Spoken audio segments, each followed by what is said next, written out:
And we're back here on the Bushnell Streaming Network for top 2 action, where leading off is going to be Hannah Tyree, followed by Emily Berry and Madison Olson. This first pitch coming from Martin is going to be off the bottom of the barrel and called for strike 1. Martin really dug her cleats into the turf here at Rich Schwab Stadium. Gets some velocity behind that ball, tried to smoke it right past her. And Martin's done an excellent job of the speed and the control so far as she fires another pitch just in on the edge, and that's going to be called for strike 2. So Sarah Martin really catching fire early here. Exactly, CJ. She's been ahead in the count almost every single pitch so far this game. As this one just fouled off the left side, and Ashla Martin making the grab. And the count still remains the same here at 0-2, and Hannah Tyree having herself dug into a hole. But the senior from Federal Way, Washington, who's first team all-conference, bats .292 as she sees this pitch come off the edge of the plate, and that'll be for her first ball. Great job knowing that, hey, I just faced I have an 0-2 count. This might be a pitch that's trying to get me to reach. Good job staying back in her batter's box, not chasing any bad balls. Well, Martin trying to tie her up inside. It's going to be called for another ball. And it's deuces all the way around. Now it's time for Martin to give a pitch across the plate. Try to blow one past her, I think, is the move here. Yeah, I think somewhere high, right at the letters. As Martin fires this 2-2, and a little roller off the left field line. Going for foul. Great job here battling for Eastern Oregon. I think Martin's got to go for an off-speed pitch here now. They've seen 2 of her fastballs in a row. Toss a little outside plate change-up, see if we can get their first out of the inning. So we're 7 pitches in this at-bat, and really flying her way through is Hannah Tyree. As Martin fires this one, and it's sky just in the middle, and it'll drop short in front of Brooklyn Rondeau. And Hannah Tyree finds herself on base for the first time today and helping the Eastern Oregon fight for the #1 spot in the CCC. And coming up now is going to be Emily Berry, number 35. If you're Tyree, you have to be extremely happy with that at-bat. You got down early 0-2, you fought off, put a foul ball to save the count, and then you stay locked in, poke one into the center gap. Well, Sarah Martin finds her first pitch against Berry as a ball just on the inside part. I think what's important here is knowing that Emily Berry bats .325 and slugs .610. She's already got 5 home runs on the year, so there is power behind that as well. And Martin finds the heart of the zone for strike 1, and now they're tied again.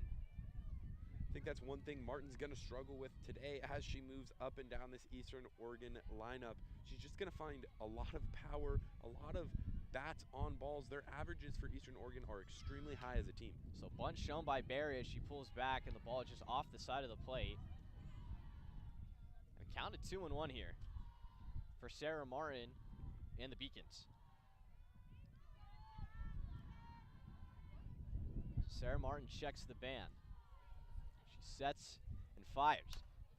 This one, a little roller to Ashla Martin. She'll turn to the second baseman, but it is fouled, so no play. Tyree doing a fantastic job of just popping off that bag, heads up play, just in case that ball was fair to get to second. She would have got there safe. And Martin now with the payoff finds, as this one's lifted into shallow. Brooklyn Rondeau trying to make the slide and cannot get it in time.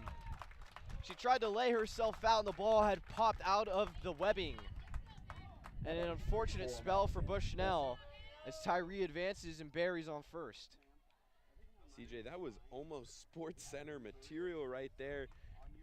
Absolutely a rocket out of center field, dives to make that play, just unable to get there. Eastern Oregon catches a little bit of a break there as now they're in an extremely favorable position with 0 outs, 2 runners on. Sarah Martin's got to get some outs here for the Beacons across the plate so they stay unblemished. Madison Olsen is the batter to face for Sarah Martin, as this first pitch is line drive past Taylor Kenworthy. And that'll drive in 1 run. Will it drive in 2? And it does. In Eastern Oregon here in the top of the second, already 2 points up ahead on the Beacons. So scoring was Hannah Tyree and Emily Berry, as Madison Olsen on her first pitch splits the field in front of Kenworthy. Madison Olsen took that ball for a ride, stayed on her back foot.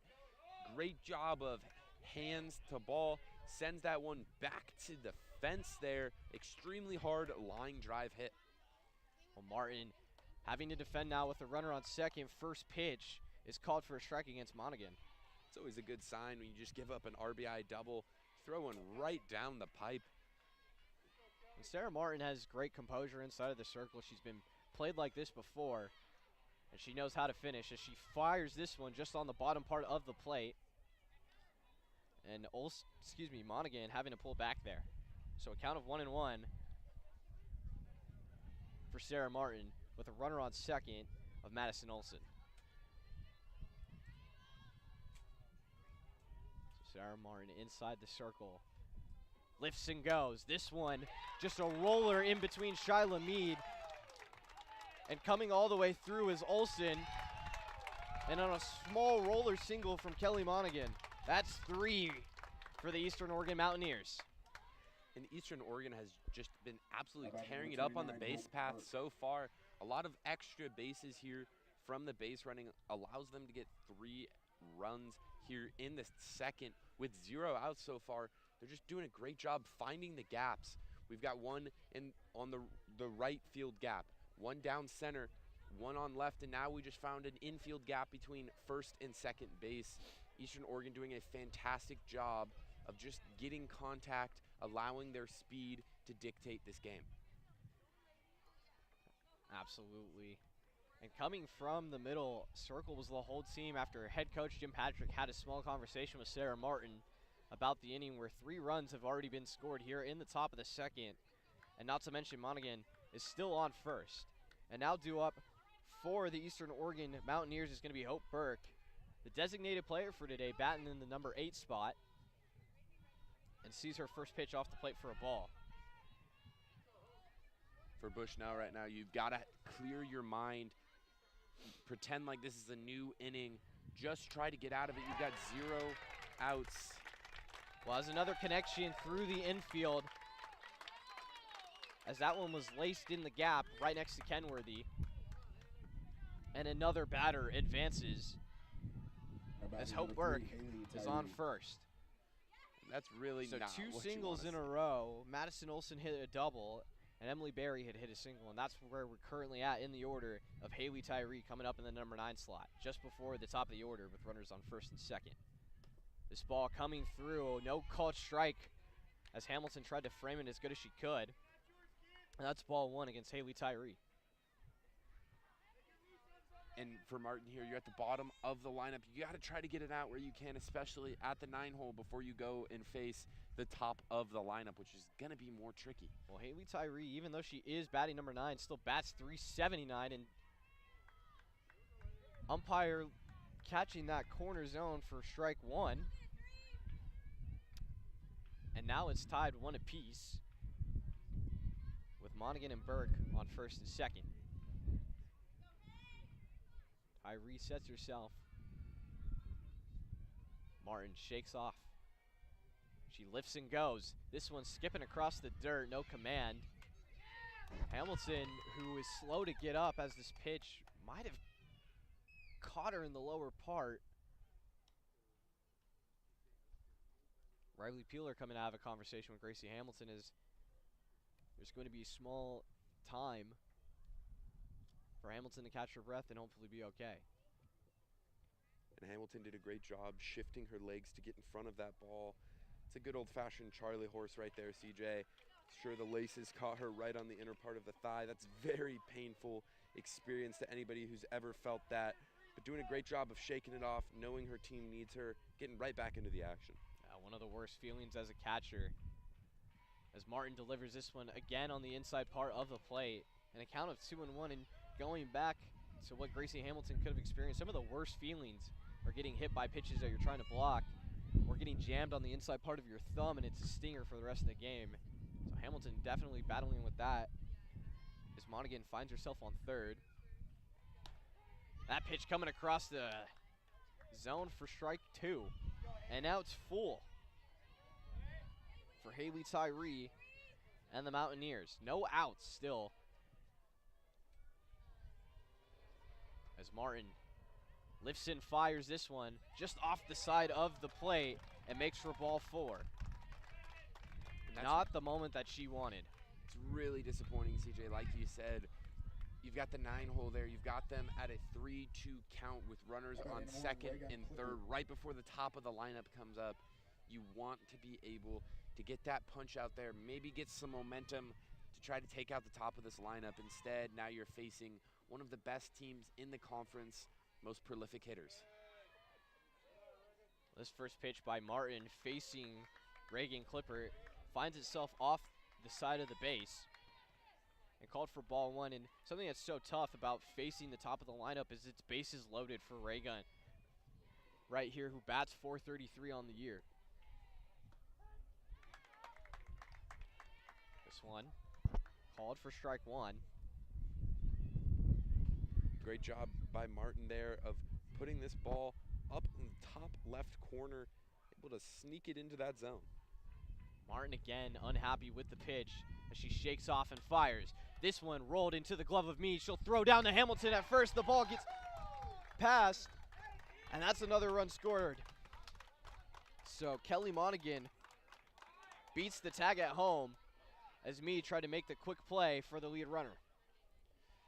And CJ, I understand trying to get that force out at home, but sometimes when you're at second base, you've got no outs on the inning, it's better just to take the guaranteed, maybe even flip that to second, try to turn 2.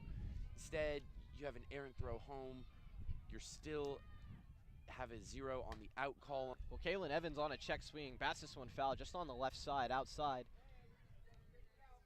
You had 3 Beacons trying to run for that ball to catch an out here in the top of the second, where 4 runs have already been scored and no outs. Bases still loaded.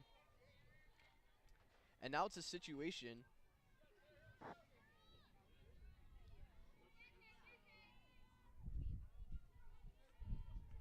of bases loaded and Kaylin Evans up to bat. This one finding its way just high off the letters. It's going to make for ball 1 against Kaylin Evans. Evans doing a great job of just picking her pitch. I think she's knowing that the Beacons are kind of reeling right now. If she can send a good one, we might even see a pitching change here. Well, Evans bats this one down the first baseline, foul. And what's so tough is with a full count scenario and a lot of defensive pressure on the Beacons, it's hard after you make an error at home to try to come back to get a first out. And Sarah Martin's still searching, and she will find one. As she fires out of the glove, this one dropping towards the knees will not find the zone. And the count improves for Evans to 2-2. And I think what's important for Martin here is to go back to what was working for her in the first inning. She was doing a great job of choosing those fastballs, rise balls on the top part of the zone. I think she's got to go back to that here. Martin with the payoff, another laser just finding itself, but it rolls over the base right in. Not fair. Not fair as in not in play, I mean.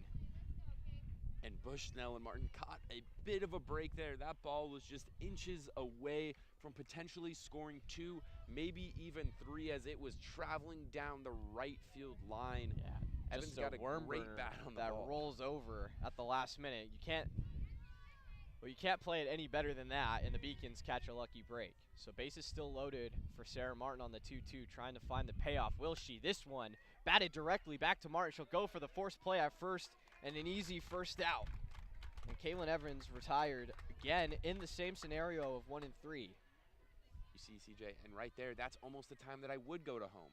When the ball goes right back to the pitcher, that's an easy out at home. It's just another pitch essentially to the catcher. You put it right over the plate. She's able to get that tag out Instead, you go to first, you get the easy out, but you do give up another run.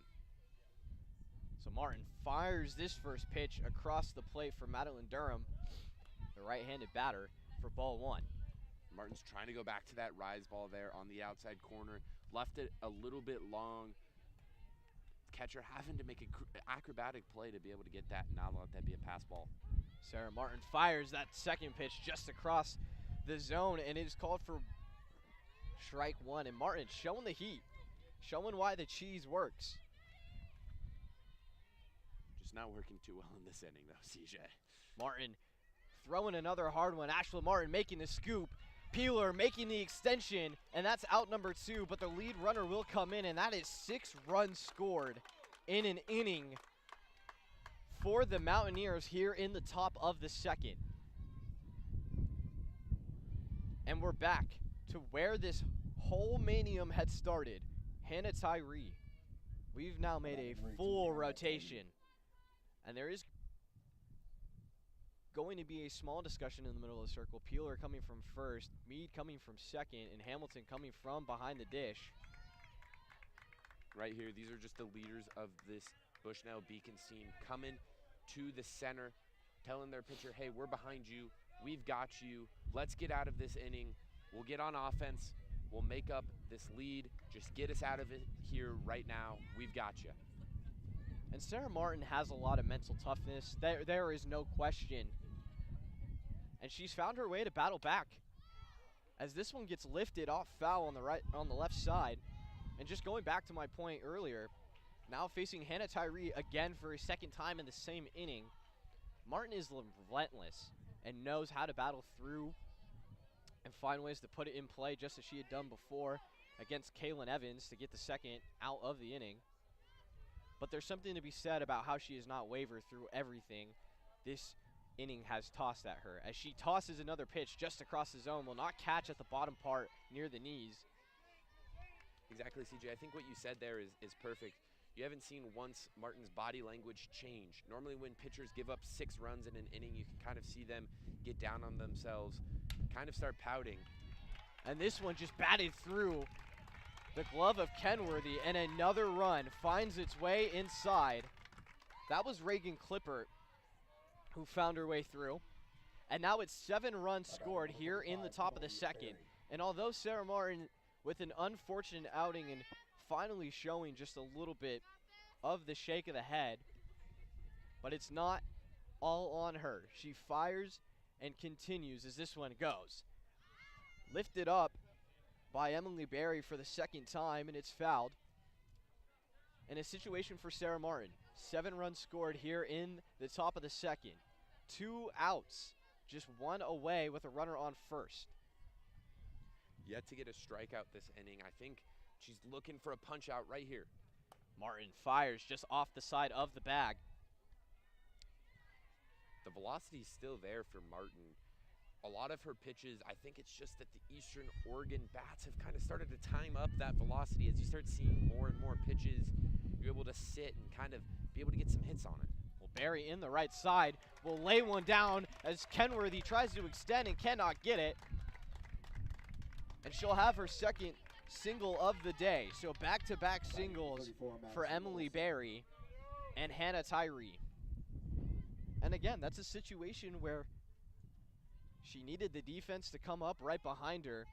And head coach Jim Patrick is going to make the defensive change here in the top of the second. So out comes Sarah Martin and checks in Emily Cole, the second ace in this Beacon squad. And we'll be right back after a small pitching change here in Rich Schwab Field. Do not turn the dial.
we find ourselves here in the top of the third. Still in the top of the second. We're after a tough outing for Sarah Martin. Emily Cole's first wild pitch of the inning will advance all the runners. And now, with a runner on third in Hannah Tyree. That might be first pitch jitters there. You come on after trying to save a 7-run inning. You just throw that one a little bit high. Well, Emily Cole will fire this second one just high for ball 2 against Madison Olson here in the top of the second. See if Emily Cole can come away with any heroics. Try to leave this unblemished. Inherited 2 runners, but has now advanced them a base each. Well, Sarah Martin will be responsible for those runners. And Emily Cole fires it just at the hands and ties up this runner. And it's 3 balls, hitter's choice for Madison Olson, who's already gotten on base today, hit a double earlier on in the game. So Cole winds and goes. This one just catches the corner part of the zone. Hamilton with a great frame, and that's strike 1. Cole may have caught a little bit of a break there from the blue. That looked a little low and inside, but able to get that one for strike 1. So Emily Cole with the rock. This one lifted up just behind us. We apologize for the wind here in Springfield.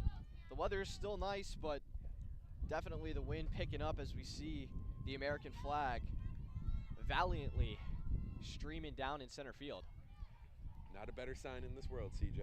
Not a better sign at all with the full count as Emily Cole goes for the payoff. This one just lifted high over the head of Ashlyn Martin. 1 run will come in, another run will follow, and bases essentially clear for the Mountaineers.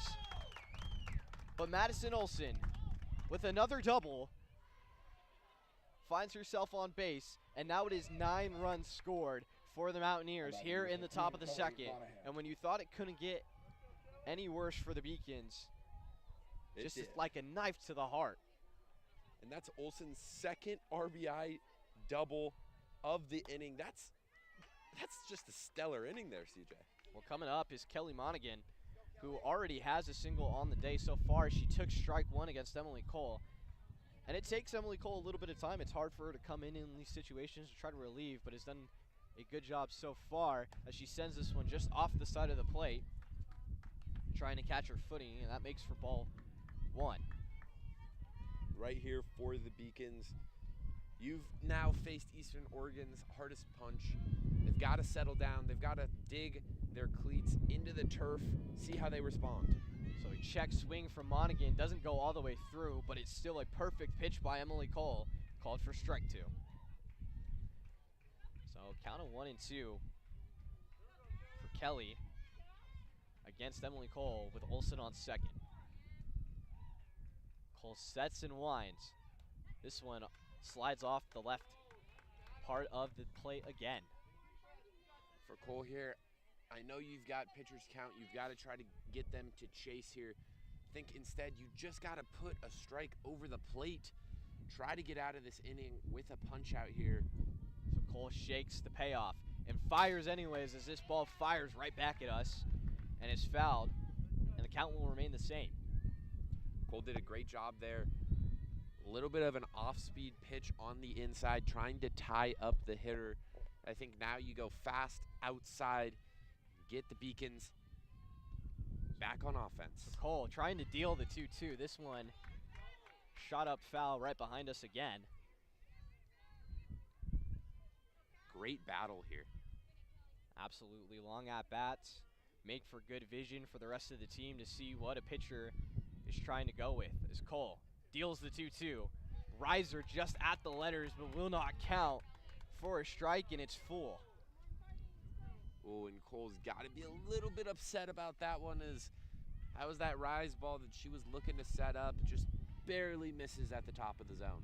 So fires the full count just across the plate, batted up again, and an excellent battle for Monaghan, and a good showing for her. And something that's so impressive so far for Emily Cole is the riser. It gets a lot of people chasing, so for Monaghan to have the discipline at the plate, it shows a lot about this Mountaineers team.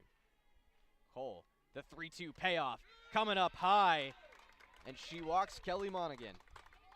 So runners on first and second, and we've seen this before in this inning.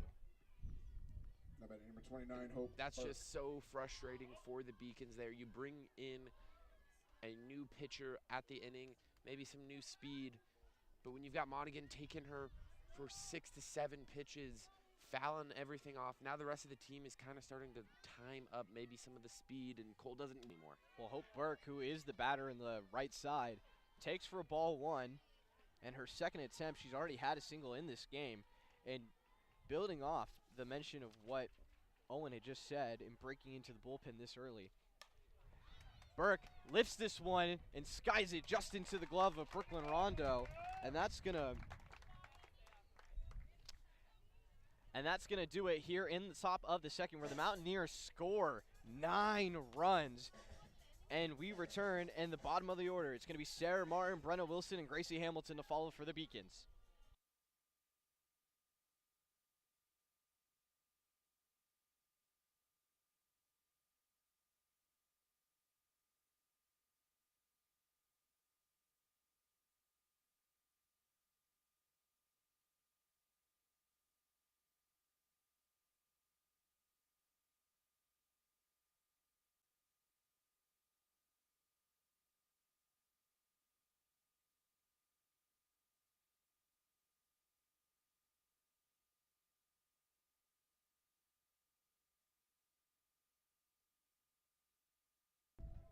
And I'd like to back here in the bottom of the second. My name's CJ Flores. Alongside me is Owen Brock.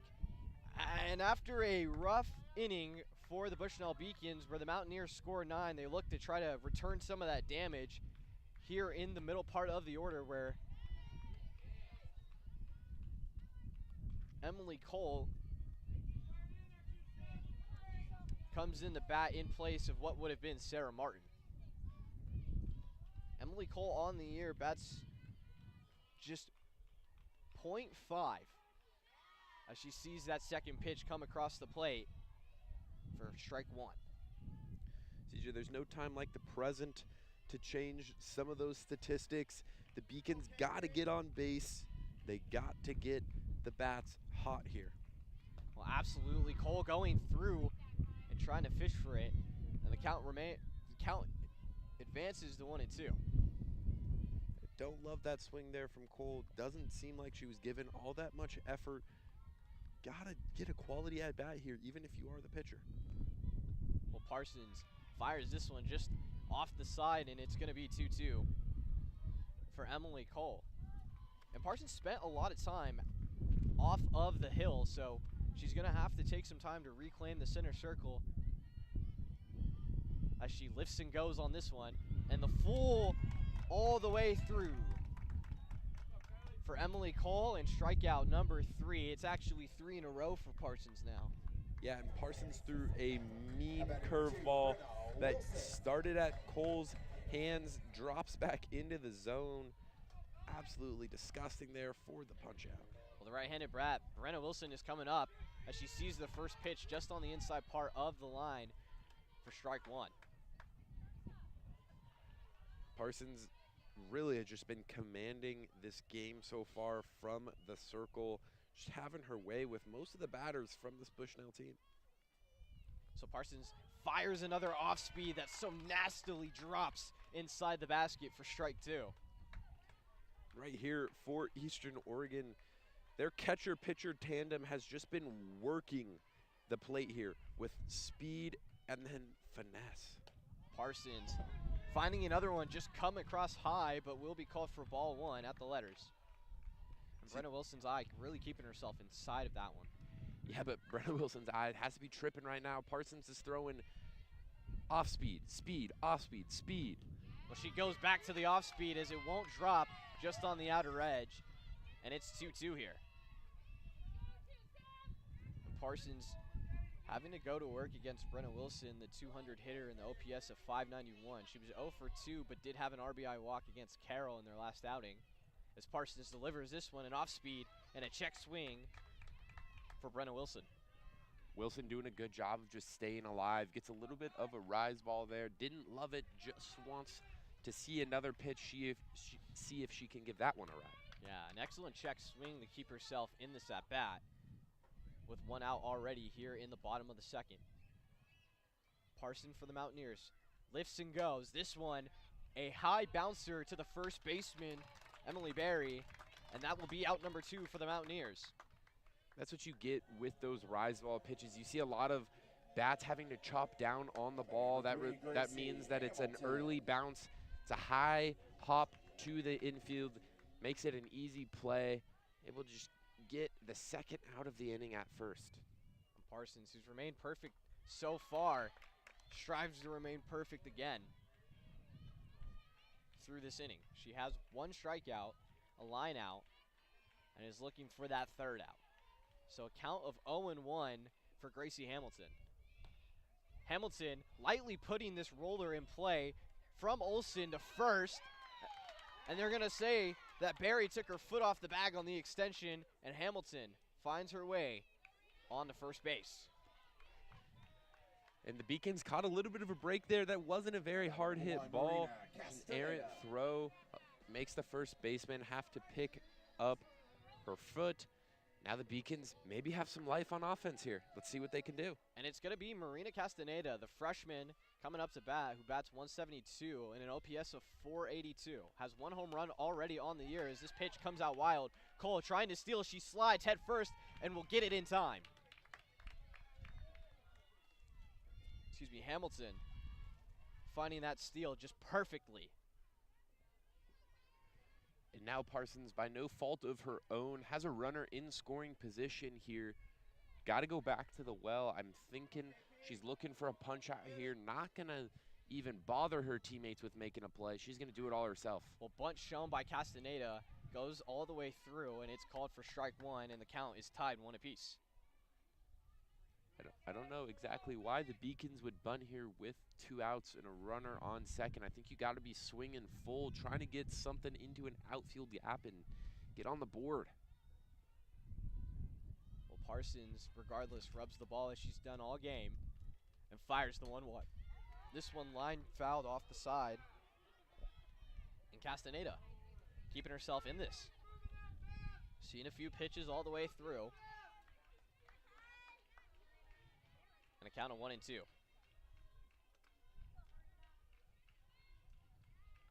So a runner on second. Parsons fires regardless. The off speed going through. Another nasty pitch. And that's her 3rd strikeout. Excuse me, her 4th strikeout through 2 innings of work. And we'll be right back for the Bushnell Streaming Network. And when we return, it's going to be Hope Burke, followed by Haley Tyree. And then going back to the top of the order is going to be Ray Gun Clipper. Don't go anywhere when we return.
Third inning, number 3, Haley Tyree.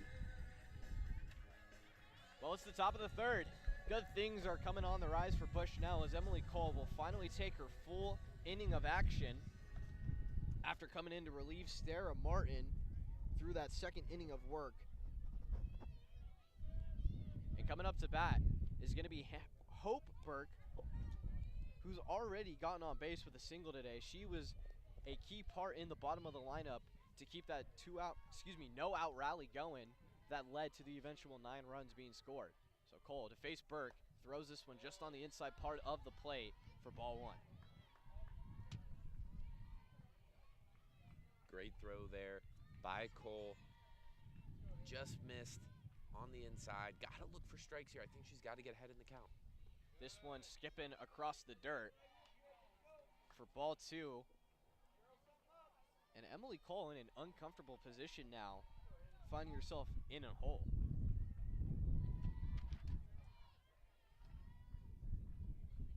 Emily Cole sets herself inside as the umpire takes a small step outside for time. And Cole put herself into a hole early when she came in to relieve in the top of the second. Walked a batter here. She's got to make sure she doesn't give a lead-off walk here. Yeah, well, Tyree coming in, still working in the at-bat of 2-1 here. Haley Tyree, the bottom of the order. This one skied directly to Brenna Wilson out in left field. Batting number 1, Reagan Clippert. And that'll bring up the top of the order again, Reagan Clippert. And we've done a full wraparound now 3 times here in the lineup. And Reagan Clippert already 1 for 2, trying to make it 2 for 1. But she enters the left side on the bag. The freshman from Pulliup Wash. As his first pitch from Cole comes high at the eyes just off the plate. The Beacons were able to get their first out of the inning. That's always a good sign. Excuse me, as they weren't able to get their first out until 9 runs in the second inning. On a good track here. So that second pitch finding the zone, but going all the way around was Reagan Clippert. So the count now at 1 apiece. As Cole fires this one and all the way through again for Clippert. So Reagan now having to fight hard in this at-bat, being down in a 1-2 count. She's had a lot of success today, but with the change of pitcher, she's finding a little bit of trouble here. And Cole fires that one just off the plate again, and now it's tied at 2 apiece. And an interesting situation for the Beacons and Emily Cole.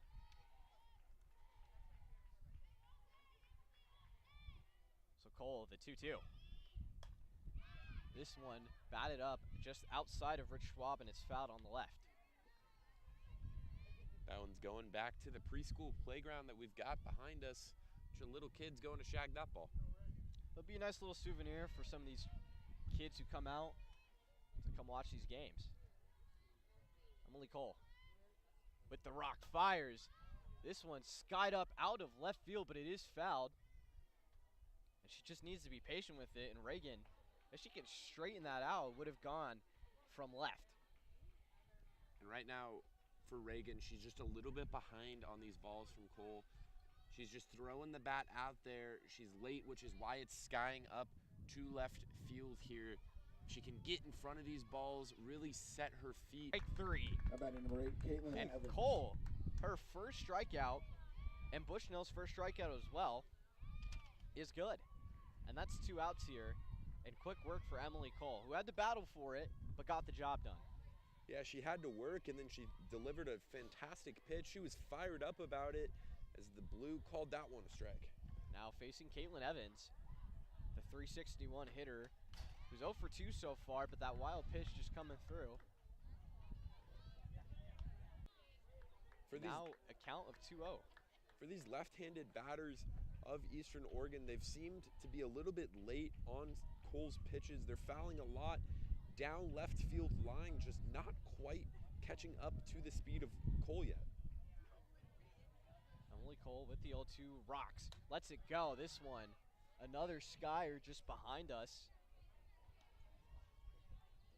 And again, these rise balls coming out of Cole, they've got movement on them. They're outside corner. The Eastern Oregon bats just not quite there yet. So Cole fires and delivers. This one shortly lifted into the glove of Taylor Kenworthy, and quick work here for the Beacons. And that'll do it. Not a complete 1-2-3, But we still go to the bottom of the third, where the Beacons will fight right when we return.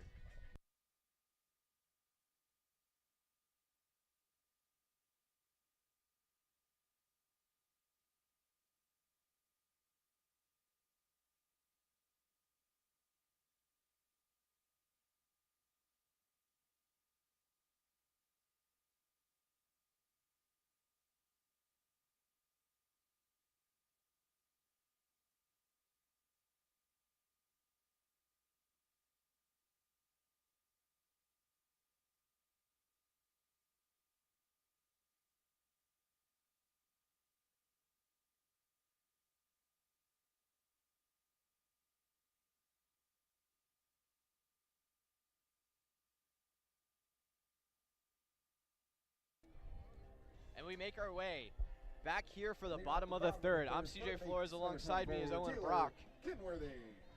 And it's Taylor Kenworthy leading off for the Bushnell Beacons, where she lined out in her first at-bat, but is looking for second life against Parsons, who already has 4 strikeouts so far and only has allowed 1 hit. His first pitch coming, catches the top zone for strike 1. Parsons has just been so dominant today, able to have her way on the high part of the zone and the low part of the zone, inside and outside, changing up the speed. She's just kept these Beacons guessing all game. Well, that bunt just rolling off the left side and will be fouled, as Kenworthy putting herself in an unfavorable 0-2. So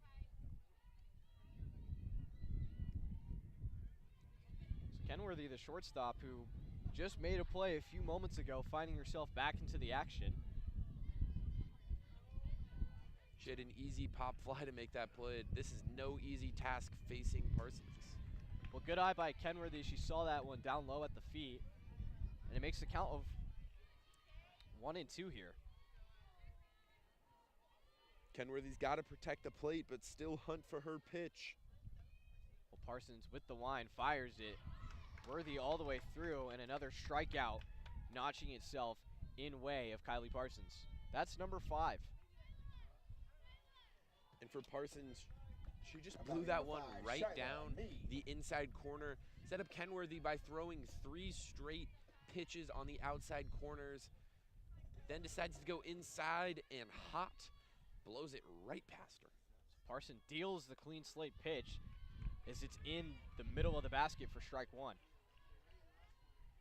And it seems like every single time Parsons gets a new batter, she comes out early, gets a strike, throws it hard, then she goes to her off-speed pitch. Let's see here. Parsons throwing that 0-1 just off the plate on the inside. And a count of 1-1 now with 1 out here in the bottom of the third. And just to remind everybody at home, it's Eastern Oregon leading this matchup by 9 runs so far, all 9 coming in way of that second top blunder. So that pitch coming from Parsons down low at the ankles for ball 2. But has excellent command on it. Absolutely, and when she's missing the strike zone, it's not by a wide margin like we've seen some of the pitches by Martin and Cole from the Beacons. It's very, very close every time. Well, this, a chopper down to the shortstop of Clipper, makes the play at first, and that's going to retire Shyla Mead. And I think some of this confidence that Parsons is feeling is because of the great defense that Eastern Oregon has set up behind her. It seems like every single contact that the Beacons have, it hasn't even been a close play that the Eastern Oregon players have her back. Well, Parsons 2 up, 2 down so far, as that first pitch is called for strike 1, catching the bottom part of the zone against Riley Peeler, the left-handed batter. Peeler so far does have a play, does have a ball in play. She had a single earlier on when she faced Parsons. Can she do it again? Swings all the way through, and that's strike 2. So now an 0-2 situation for Parsons. And no doubtly has some expectations building up in the back. And for Parsons, I think she's going to go off-speed pitch here, try to just sneak one in past her. Parsons with it. Just off the side of the plate. The off-speed call was correct. I guess we were both correct, high and the off-speed. And the count of 1-2 for Riley Peeler. Right foot open and left foot just on that back line against Parsons. 2 outs for Parsons as she looks for a third payoff. This one, again, just trying to catch the corner edge but will not rip, and it's 2-2.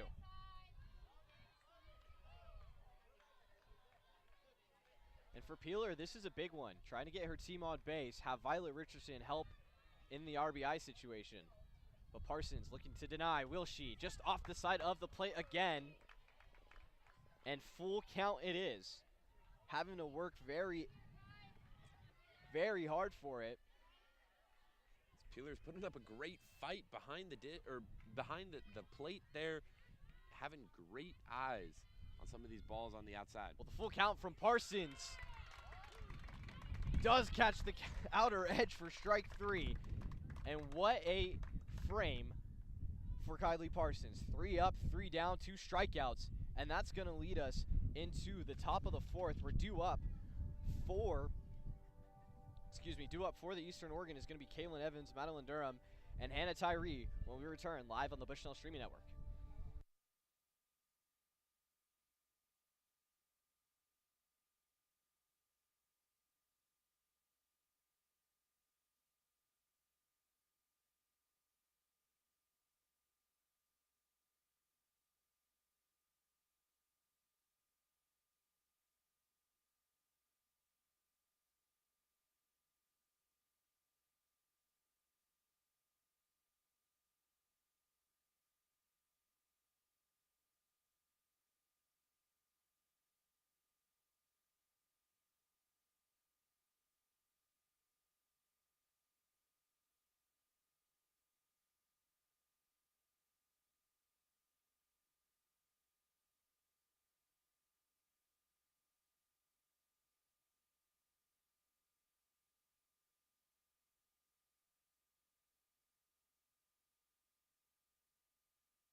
And it's top 4 here in Rich Schwab Field. The sun's still shining and Emily Cole still in the circle.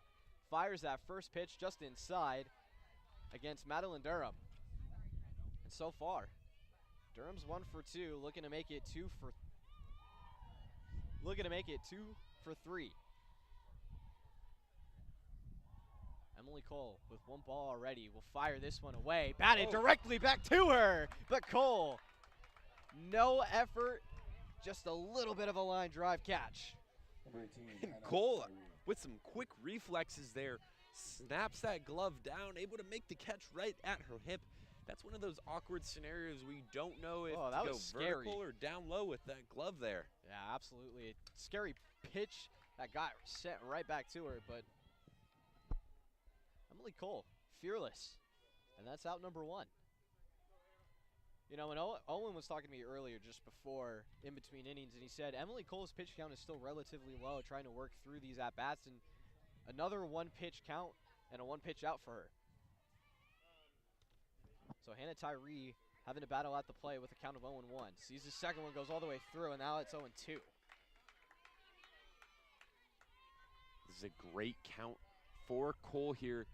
She's got the batters reeling. They're kind of on their toes. She's already got an out to her name.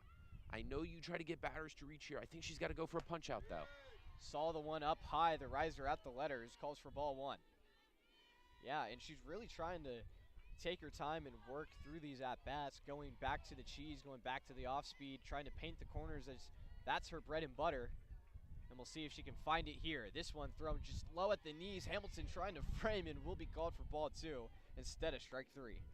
And Hamilton just giving a valiant effort behind the dish tonight. She's got pegged on the inner thigh in the early of the first inning. She's stuck in there and is just moving that glove, trying to get the blue to call anything and everything. Well, now a full count scenario for Hannah Tyree as she re-enters herself in the box. Right foot just on that back line, the left open against Emily Cole, who winds and fires. This one low at the knees, does not catch the bottom of the zone. And just like that, Hannah Tyree finds herself a free bag. Number 35, Emily Berry. And right there, that's why I think Cole's got to be aggressive on that third pitch there. She's got the batter down 0-2. there's such a stigma about throwing a pitch that's maybe not a strike, trying to get the batter to chase. And so I think batters are almost a little hesitant to swing. They're, of course, going to protect the plate, but they're not really looking to hit a ball right there. And Cole kind of fed into that by throwing a rise ball that was obviously outside of the zone, kind of gave the batter a little second to breathe with a ball on the count. Now 3 pitches just got away from her, and now she's got a runner on after going up 0-2.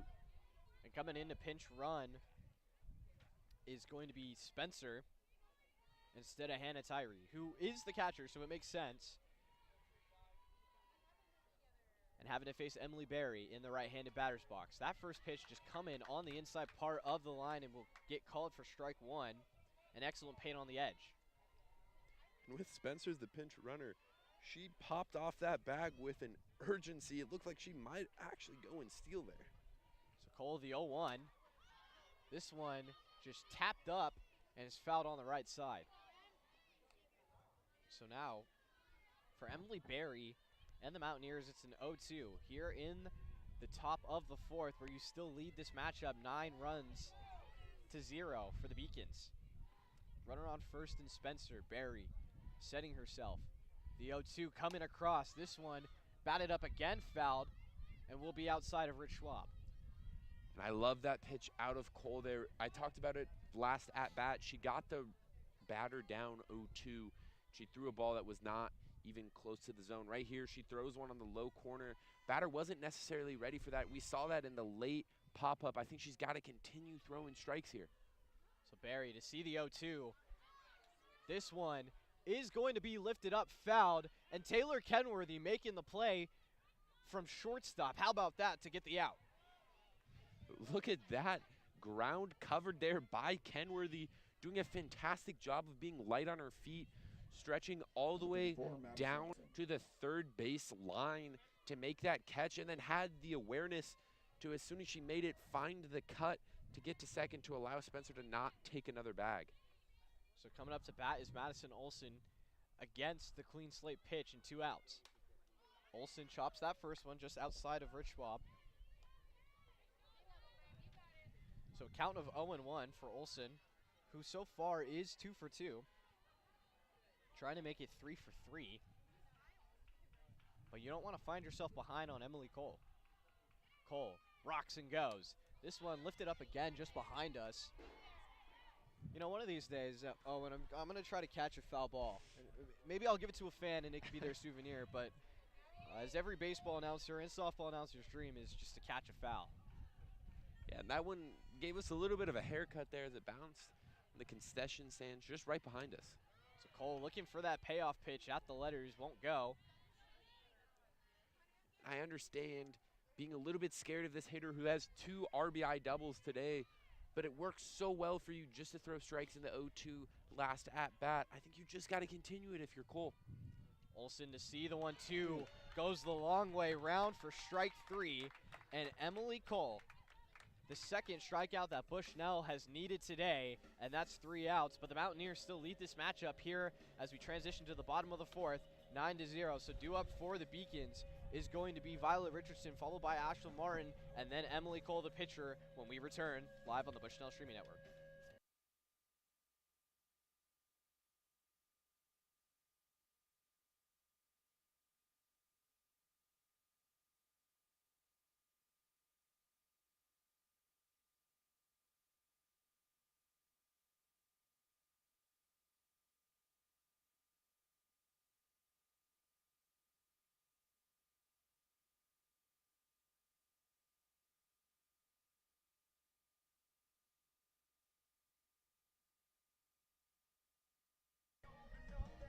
And I'd like to welcome you back.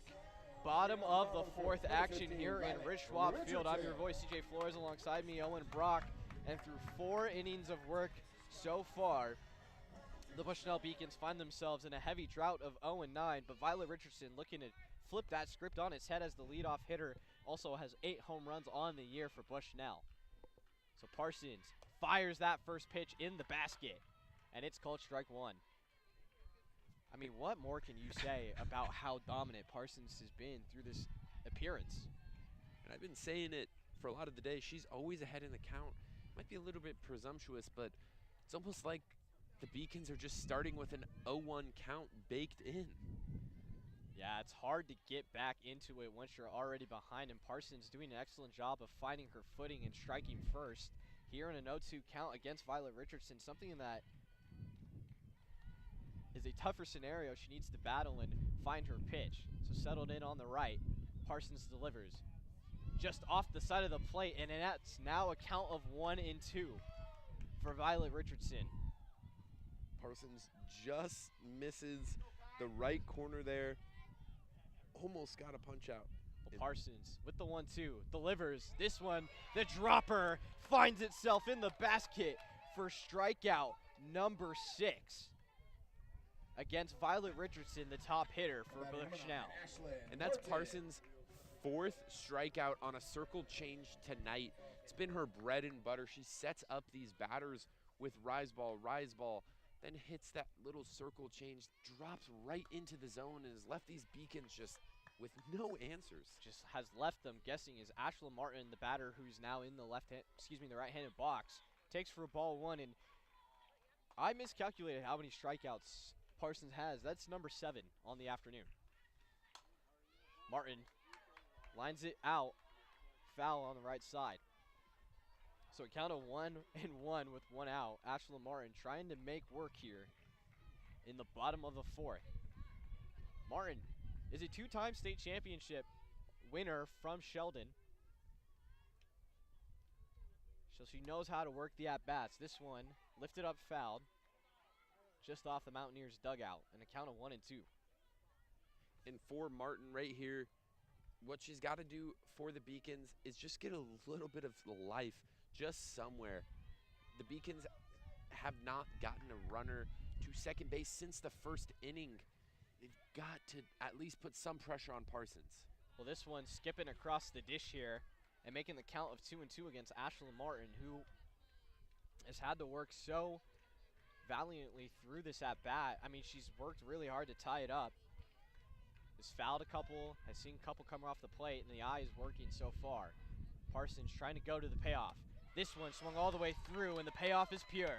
That's 2 back-to-back strikeouts for the 2nd time today, and her 8th strikeout of the afternoon through 3.2 innings of work. And right there, Martin seemed to have a beat on some of her off-speed pitches. She sat down, loaded up her back foot. That's where we saw a couple of those foul balls. And then you just go to the rise ball. There's just no answers. Well, Emily Cole, seeing that first pitch in the left-handed batter's box, is called for strike 1 as she walked up inside the box. Or, excuse me, ball 1 as she walked up inside the box. And Parsons, who doesn't look too worried, seems very calm and as she fires this one away. Just finding the outer edge of the zone and makes for strike 1. And last time Cole stepped up to bat, I was not impressed with her effort here. I really want to see her get a full swing, make this a competitive at-bat. Cole does make a quality at-bat as it bounces off the top part of the glove for Parsons and gets on base. So just as Owen was saying, a little bit of announcer's curse for the Mountaineers. A play has been made, and Cole's on first. And now following that is going to be Brenna Wilson, the left fielder, who lined out to the pitcher earlier in Parsons. And Brenna Wilson, she was a part of the championship in 24 for Mount Hood, and her teammate Sarah Martin was on that team as well when they had transferred to Bushnell together, as she sees that first pitch for ball 1 high at the eyes. And right here for Parsons, she's got to settle down. This is maybe the first time that she's had a runner on base in a while. Yeah, since the 2nd inning. She sees this one come all the way through, and that's ball 2 for Brenna Wilson. For the Beacons, I think you got to be a little bit more aggressive on this base path. I'd love to see Cole take a little bit more of a head start, maybe slow this game down by making the catcher hold and look. So Brenna Wilson skies this one out into right field, but the catch is made by Evans. And that's going to do it. A 1-2, skip a few, 3 inning, and Brianna Wilson is the 3rd out And we return to the top of the 5 for the Bushnell Beacons on the streaming network.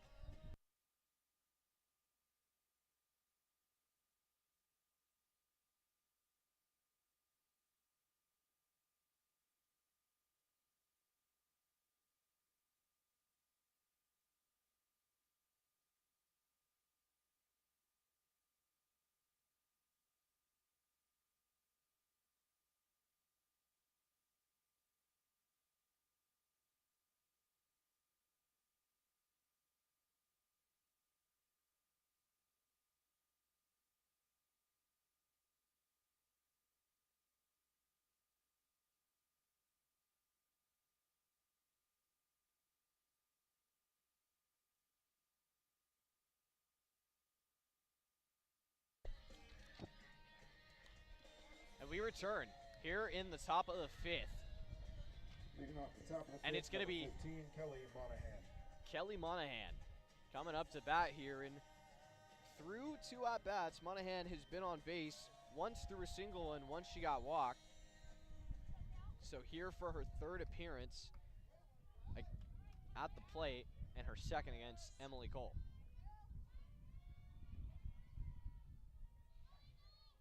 So Cole on a clean slate to fire. Finds it all the way through the heart and is called for strike 1.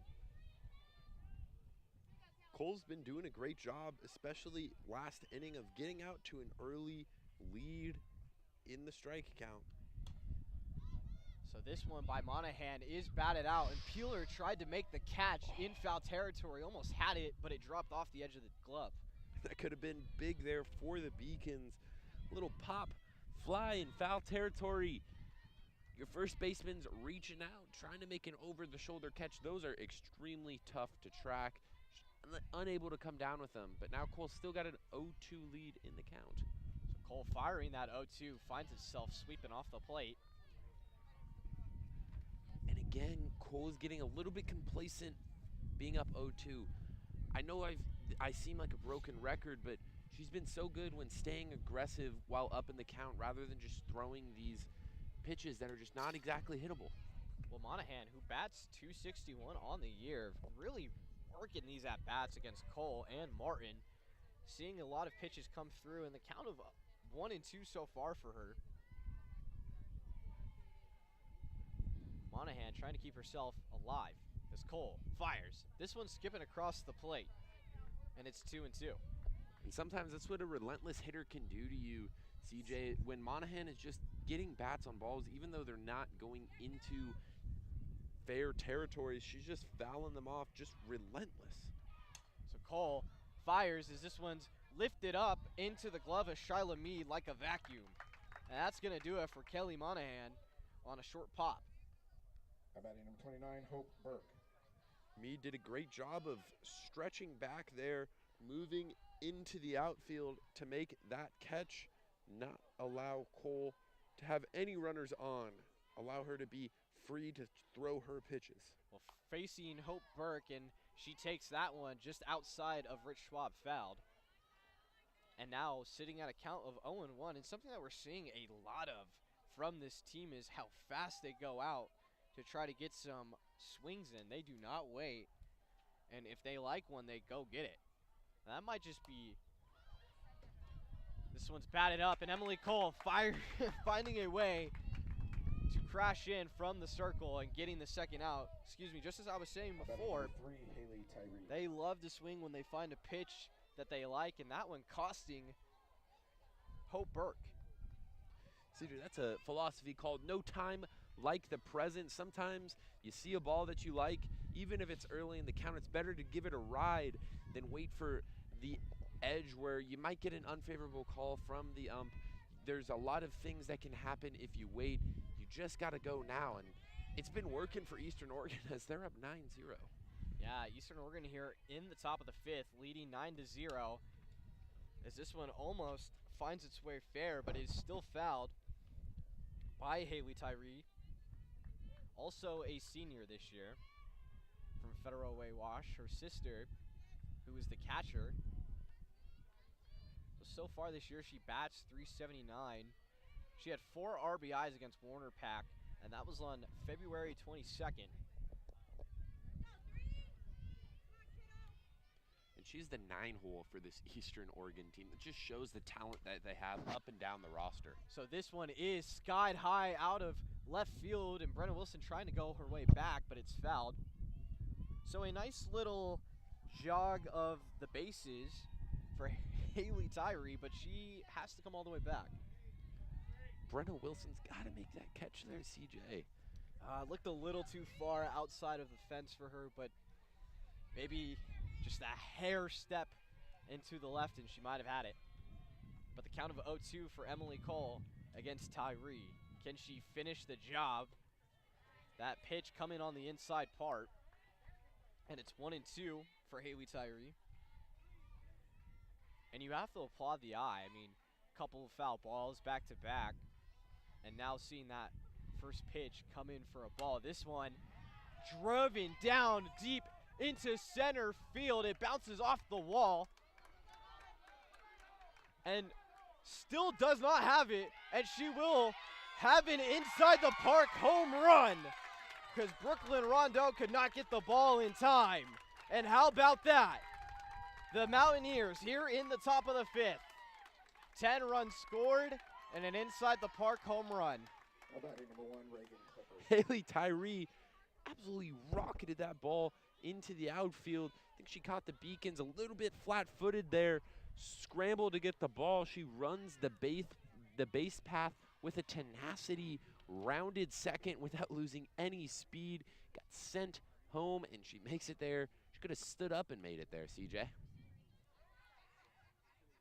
That's the first inside the park home run I've ever seen here at Rich Schwab or even in NAIA softball. And that was not what Emily Cole would have wanted here in the top of the fifth with 2 outs, as she faces the top of the lineup again in Reagan.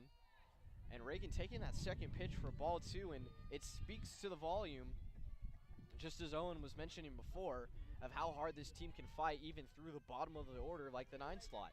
And you just seen it right there. Quick wheels, makes for quick scores, as Cole fires this one and Reagan goes the long way. I've been impressed with Cole's body language the entire time she's been in the center circle. She just walks back, gathers herself, then walks back to the rubber, roll her emotions, and just continue throwing pitches. Clipper lifts this one, and it drops in between Rondeau and Castaneda in left center as she rolls all the way around, and the speedy Reagan Clipper finds herself with the triple here in the top of the fifth, and another added insult to injury for the Bushnell Beacons. This wound started to close up. It started to scab over, and now it has been ripped off, bleeding. So 1 run has already scored here in the top of the fifth. Clipper on third, and dangerous and pressuring for number 11 as Cole fires this one to Caitlin Evans. So Caitlin Evans having to face Emily Cole again. Last time, hitting it just back to Emily Cole. So the 0-1, another fire just off the side of the plate. The throwdown from Hamilton is safe. Just trying to get Clipper at third. Hamilton's already forced the pickle by throwing down to third this game. That was all the way back in the first inning, if you can remember back that far, seeing if she can do it again. So Evans trying to stay alive, and does. And now it's a 1-2 count for Caitlin Evans. Here with a runner on third in Clipper. And 2 outs. Stand on the leaderboard as Cole looks for the punch out. This one, another skied into center field, but Brooklyn Rondeau coming in and making the snag. And that's going to do it here for the Mountaineers as Caitlin Evans gets retired. And we'll return to the bottom of the fifth, where due up is going to be Gracie Hamilton, Marina Castaneda, and Taylor Kenworthy.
It's top, excuse me, it's bottom 5.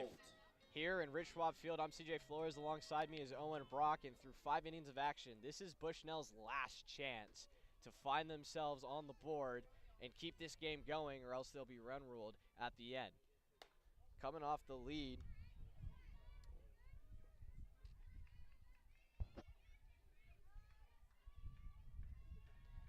is going to be Haley Wambolt, the .214 hitter, and OPS is 647. Wambolt seeing that pitch just come on the inside part of the edge, and it's going to make for 1-1. This has just been complete and utter domination for Eastern Oregon, looking to keep the Beacons scoreless. Wambolt cutting that one all the way through, and now a count of 1-2 in a dangerous situation to be in when you need to score some runs. Definitely not the spot that the sophomore from Roseburg would have found herself in. Wambolt seeing that one just come off the edge of the plate, doing a nice job of not taking the bait. So it's 2-2 here in the bottom of the 5th, no outs, but the Mountaineers here in the CCC matchup, game number 1, and leading this 10-0. So Parsons firing.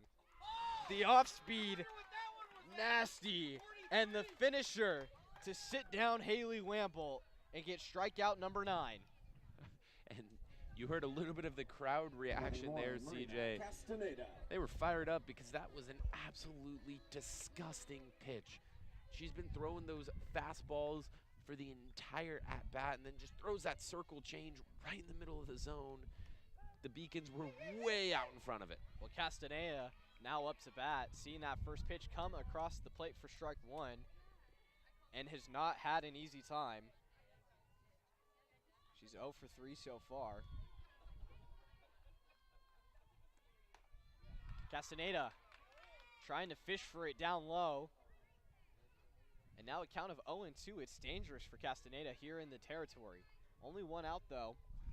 Due up on deck as we go back to the top of the order is Kenworthy. So Parson firing the 0-2. Castaneda going the long way. And that's back-to-back strikeouts again. Castaneda was golfing a little bit. Those last 2 pitches, they were down low in the count. Wouldn't have counted for strikes if she would have just held on to her swing, but she chased. Can't blame her. Parsons has been throwing consistent strikes, so seems like she's never going to miss. Kenworthy seeing that first pitch and a good eye to keep off for ball 1. Of course, as I say that, Parsons does miss. That's just a little something called the announcer's curse. That was just a little bit off the plate. I wouldn't blame you either. I would have taken that one. As Parsons sets and goes, the 0-1. This one batted off the glove of Olsen and finding itself fair for Kenworthy. A little bit of life has now been injected into the Bushnell lineup as Taylor Kenworthy finds herself on base. Just off the tippy tap part of the web for Madison Olsen. Turns in to a Kenworthy single. 5, Shyla Mead. Now it's up to Mead to keep this game alive here in the bottom of the 5th. Well, we're back to the top of the lineup, so anything is possible here. And Mead, who bats second. Parsons fires the inside part of the zone. He's called for strike 1. A dominant pitch in the corner, and the control of Parsons is showing herself. 10 strikeouts so far through 4.1 innings of work. 2 outs, looking to sit down a 3rd. This one finding itself off the edge. And a count of 1-1 now for Shyla Mead. A dangerous situation. And CJ, you want to know something that's very, very cool? It's when you get 10 strikeouts in the center. You also got 10 runs to go along with it. That's just a dominant day for Eastern Oregon. So Kenworthy makes the bolt 60 feet to second base, slides in fair. Shyla Mead took her 2nd strike on that.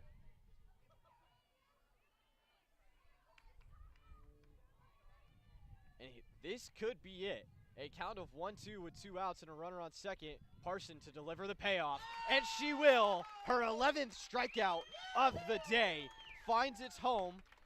And the Mountaineers after a electric start here in game one, find themselves atop. It is 10 runs scored in Rich Schwab Field against Bushnell. A hard, valiant effort by the Mountaineers, but definitely a statement mark here in game one.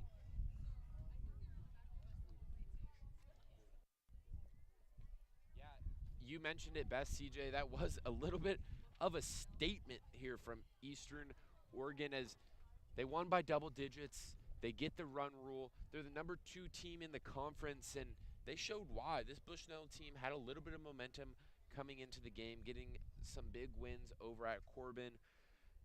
But that's just not it when you when you play Parsons in the circle. She was just having her way up and down the order with the Beacons, mixing her speed and finesse, her rise balls and her circle changes, just absolute dominant. Frankly, a super fun performance to watch from behind the dish for us here.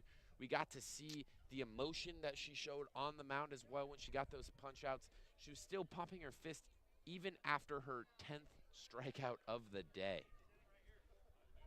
No, indeed, it was a historic, but not really historic day for her. Her season high strikeout actually is a historic day for her, I should say. Her season high strikeout was at College of Idaho, and this happened on April 5th. Well, here we are. The day reads April 18th. It's a Friday. Well, guess what? New strikeout record for Kylie Parsons in what was a dominant showing inside of the circle.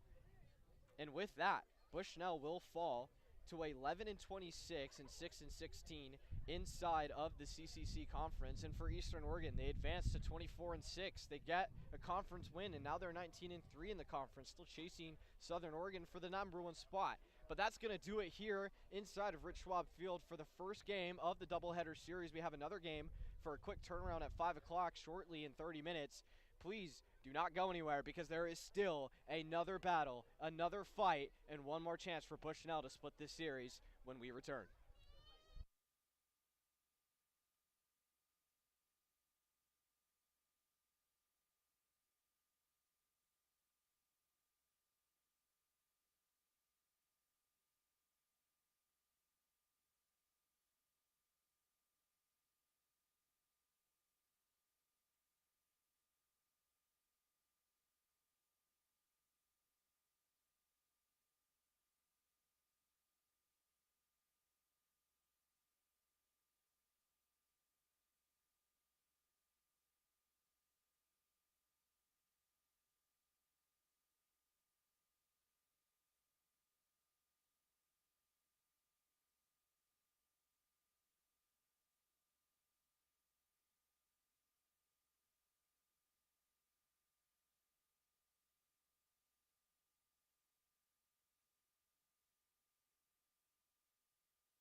And we return for game number 2 of the doubleheader today, where it's Bushnell versus the Mountaineers. And it was the Mountaineers who took Bushnell on a run for their money in game 1. It was 10-0, 9 of those scores coming in the top of the second in an inning where it got out of hand for Sarah Martin. Not really all to her fault and of her own, but Emily Cole having to come in, relieve, pitch the end of the game, and come out with only 1 earned run on top of it. So now, the shortstop number 1, Reagan Clippert coming up to lead off for the Mountaineer squad today in game number 2. It's going to be Clippert, followed by Evans, then Durham, and then Tyree batting cleanup, followed by Emily Berry, Madison Olson, and then Kelly Monahan, Hope Burke, and Haley Tyree rounding out the bottom 9. As we look to get this one started, Macau Jackson will be the pitcher today for the Mountaineers. But right now, it is the Emily Kolschel inside the middle of the circle, who's already done some work today for the Bushnell Beacons, having to come in and relieve. Tracy Clippert again, and that's a count of 0-1 and now 0-2. And right there for Cole, the Beacons are just sticking with her. Sometimes you can't go away from something that works, and Cole was working for most of the game for the Beacons as she came in. Like you said, only had 1 earned run. That's a pretty good number against this prolific Eastern Oregon offense. So the Beacons sticking with the hot hand here, trying to see if they can turn their fortunes around in game 2. Absolutely. Clippert looking to avoid a turnaround here, but it's 2-2 tied for Emily Cole, and off to a strong start, who actually had a stronger end, had a few strikeouts at the end of her experience and time through game 1, and now game 2, she is the leadoff pitcher. The one to get it done, has been locked in since inning number 2. Throws another one high just at the eyes, and Clippert using her eyes as well, and it's full. Another full count here. Cole has struggled with the full count in last game, walking 2 of the batters that she got to this. And Clippert finding herself going around the merry-go-round, and that is Emily Cole's first strikeout of game number 2, but not the first strikeout of the inning for her, of the afternoon for her. So now she'll face Caitlin Evans here in game number 2. Emily Cole, a clean slate against Evans. Fires just off the side of the plate as it sweeps for ball 1 with 1 out here in the top of the first. That's exactly how the Beacons wanted to start this game off. They struggled in the second inning of last game to get it out. So it's always good when you can get 1 on the board, get some momentum going, try to turn this thing around. That pitch just finding the corner edge of the zone. A count of 1-1 here for Caitlin Evans. And Cole finding herself trying to work this at bat, try to get strikeout number 2 or out number 2. This one fired, just barely lifted out into left field off the foul line, but is caught by Brenna Wilson out in left field. Brenna Wilson's had an afternoon for herself, has had to chase a few foul balls there in game 1. Now in game 2, getting quick work for out number 2 of the inning. Yeah, Brenna Wilson doing a great job of tracking side to side there. There's a little bit of sun out today. Good job of keeping her eye on that ball, not letting that drop. So that first pitch coming out for Madeline Durham is strike 1 as she went all the way. And Cole just blowing that one right past her. It looks like she may have gained a little bit of a second wind here, CJ. Cole is pitching that stinky cheese as this one flies up high against Madeline Durham for ball 1 and a count of 1-1 here. And just going through Bushnell, it's Cole in the middle circle, followed by defensive change. It's Montana Love behind the dish. As this one's batted foul. And you're going to see someone different over at first base. It's not Riley Peeler. It's actually Maddie Fullenwider, followed by Shiloh Mead at second. Taylor Kenworthy at shortstop. Ashlyn Martin continuing her dominance on third. Brenna Wilson, as I already stated, in the outfield and left. Brooklyn Rondo in center. And Riley Peeler finding herself in right for game number 2 as that pitch is just off the side and makes for 2-2. Just missed there from Cole. I like the idea here. She's painted the corners well to start this game. So Cole with the 2-2, looking for that payoff. This one shortly batted into the glove of Mead, makes the scoop, and fires it to Fullenwider for the first out. Excuse me, for the final out. And that's going to do it. Quick 1-2-3 inning for Emily Cole in the exact type of inning that she needed. We'll be right back here on the Bushnell Stream Network for bottom of the fourth, where due up it's going to be Kenworthy, Mead, and Peeler when we return.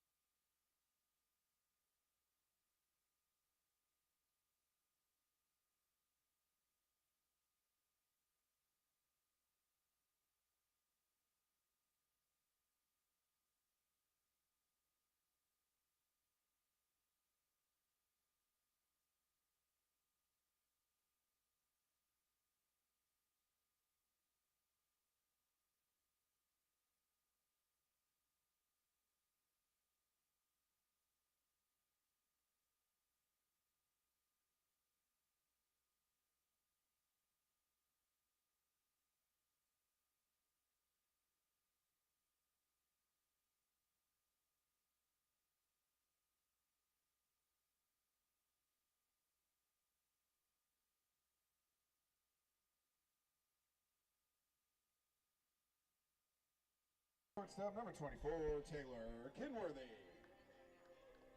And it's bottom of the first action for the Bushnell Beacons and their opportunity to try to strike first against Macau Jackson, making only her third start today against the Bushnell Beacons. Jackson firing that first pitch as it skips across the bottom of the dish.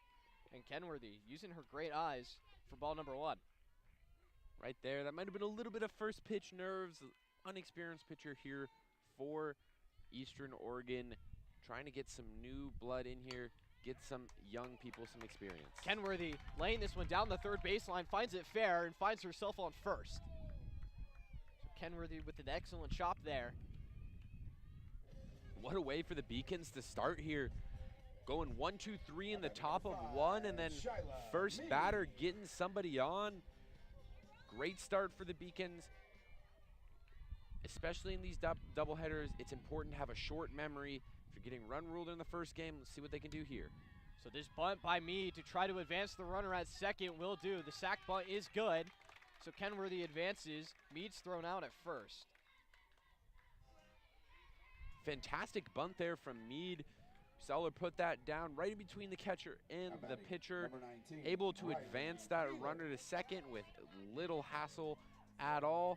Sacrifice bunt, move the runner into scoring position. Let's get the Beacons on the board for the first time today. Well, Peeler coming up in the left-handed batter's box with only one out, trying to do that indeed.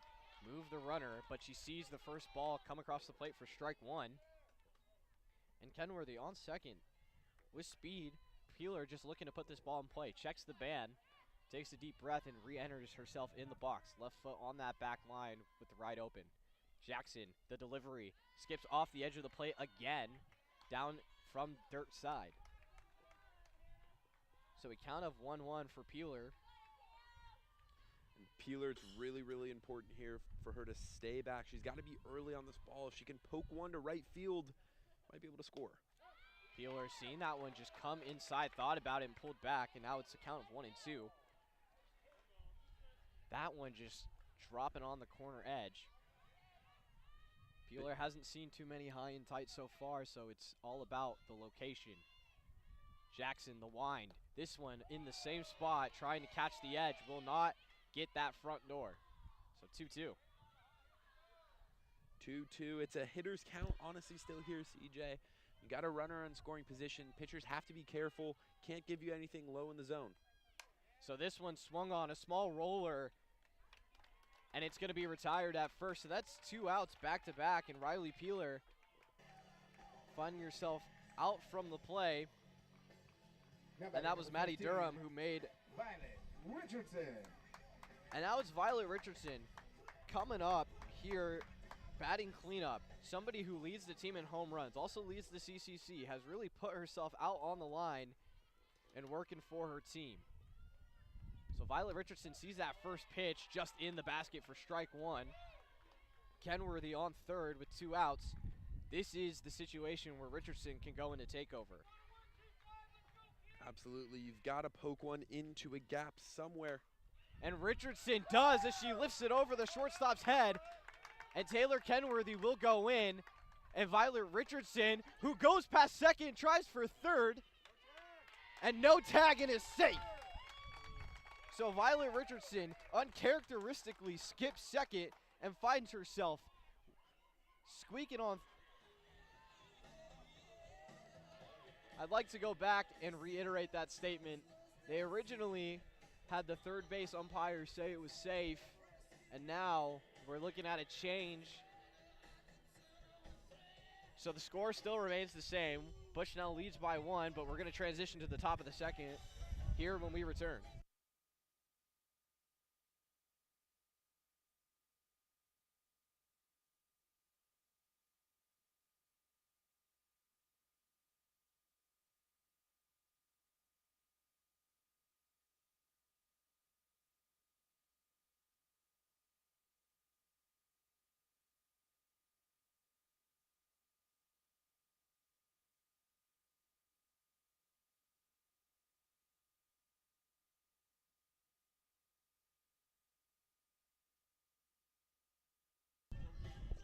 And we're back.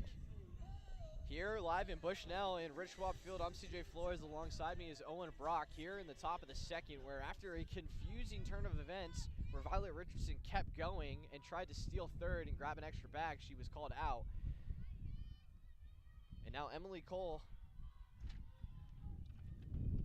here having to face a new batter, as that's called for strike number 1 against Hannah Tyree. And for the Beacons right now, they've got the momentum on their side. After Violet was able to punch an RBI, I think they're going to give her a double there after she was tagged. But it's the first lead of the day for the Beacons. Yeah, an interesting turn of events for the Beacons, and they still find themselves ahead, just one apiece here in the bottom of the second, or excuse me, top of the second, where Hannah Tyree is down 0-2 in this hole. Cole looking for the payoff. This one just low down at the knees, called for ball 1 against Hannah Tyree. A tough situation for the Beacons where they felt like they could have gotten more had they not gotten greedy on the bags. But sometimes it's how softball goes, and they look to keep trucking. As Cole throws it just off the top, and a riser that sees herself at 2-2.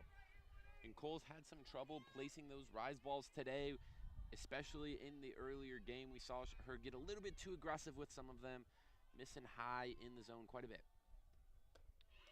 So going the long way around, and another strikeout for Emily Cole is Hannah Tyree. She sits down the first out of the inning, bringing up Emily Berry. And sometimes for Cole, those rise balls will just get a swing for you, and she gets a punch out. Yeah, dominant pitch by Emily Cole there to find her first punch out of the inning. As she winds and deals this one.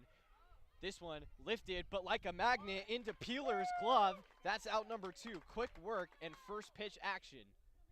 And just, Owen, we had mentioned this in game 1. This team does not wait. If they find a pitch that they like, they're going to try to take advantage of it every single time. And we just saw it with the fly out to Riley Peeler. Absolutely, and Olsen's had a lot of success today already with 2 RBI doubles in the same inning, so she was feeling confident, tried to take that for a ride. Just not enough power. So Cole delivers this one just across the heart of the strike zone. And it's going to be called for strike 1 against Madison Olsen. Olsen had a good day in the first part of the game from game 1. Olsen looking to continue. Hits a little dribbler back to Cole. Cole trying to throw it to Full and Wider, and Full and Wider lays the tag. So that'll be 1-2-3 for the Bushnell Beacons and Cole. And a quick work for the inning. And we'll be right back here on the bottom of the second. Due up is Ashlyn Martin, Brenna Wilson, and Montana Love when we return.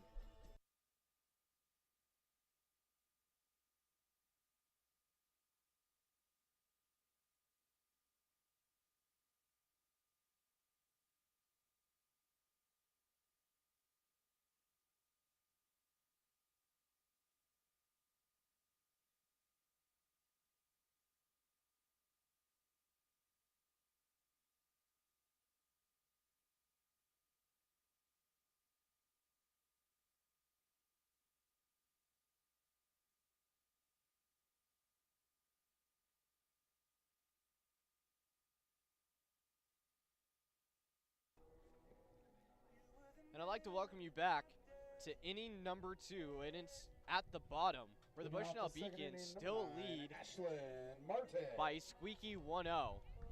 After a small turn of events and an RBI double that had Violet Richardson tagged out at third, Taylor Kenworthy found herself scoring, and Macau Jackson now faces Ashlyn Martin for the first time today. That first pitch down and low in the dirt called for ball 1. Oh, and this has been a interesting matchup to say the least through 2 innings. Yeah, it's been very quick paced. A lot of 1-2-3s. A lot of quick swinging bats. Not seeing a whole lot of pitches.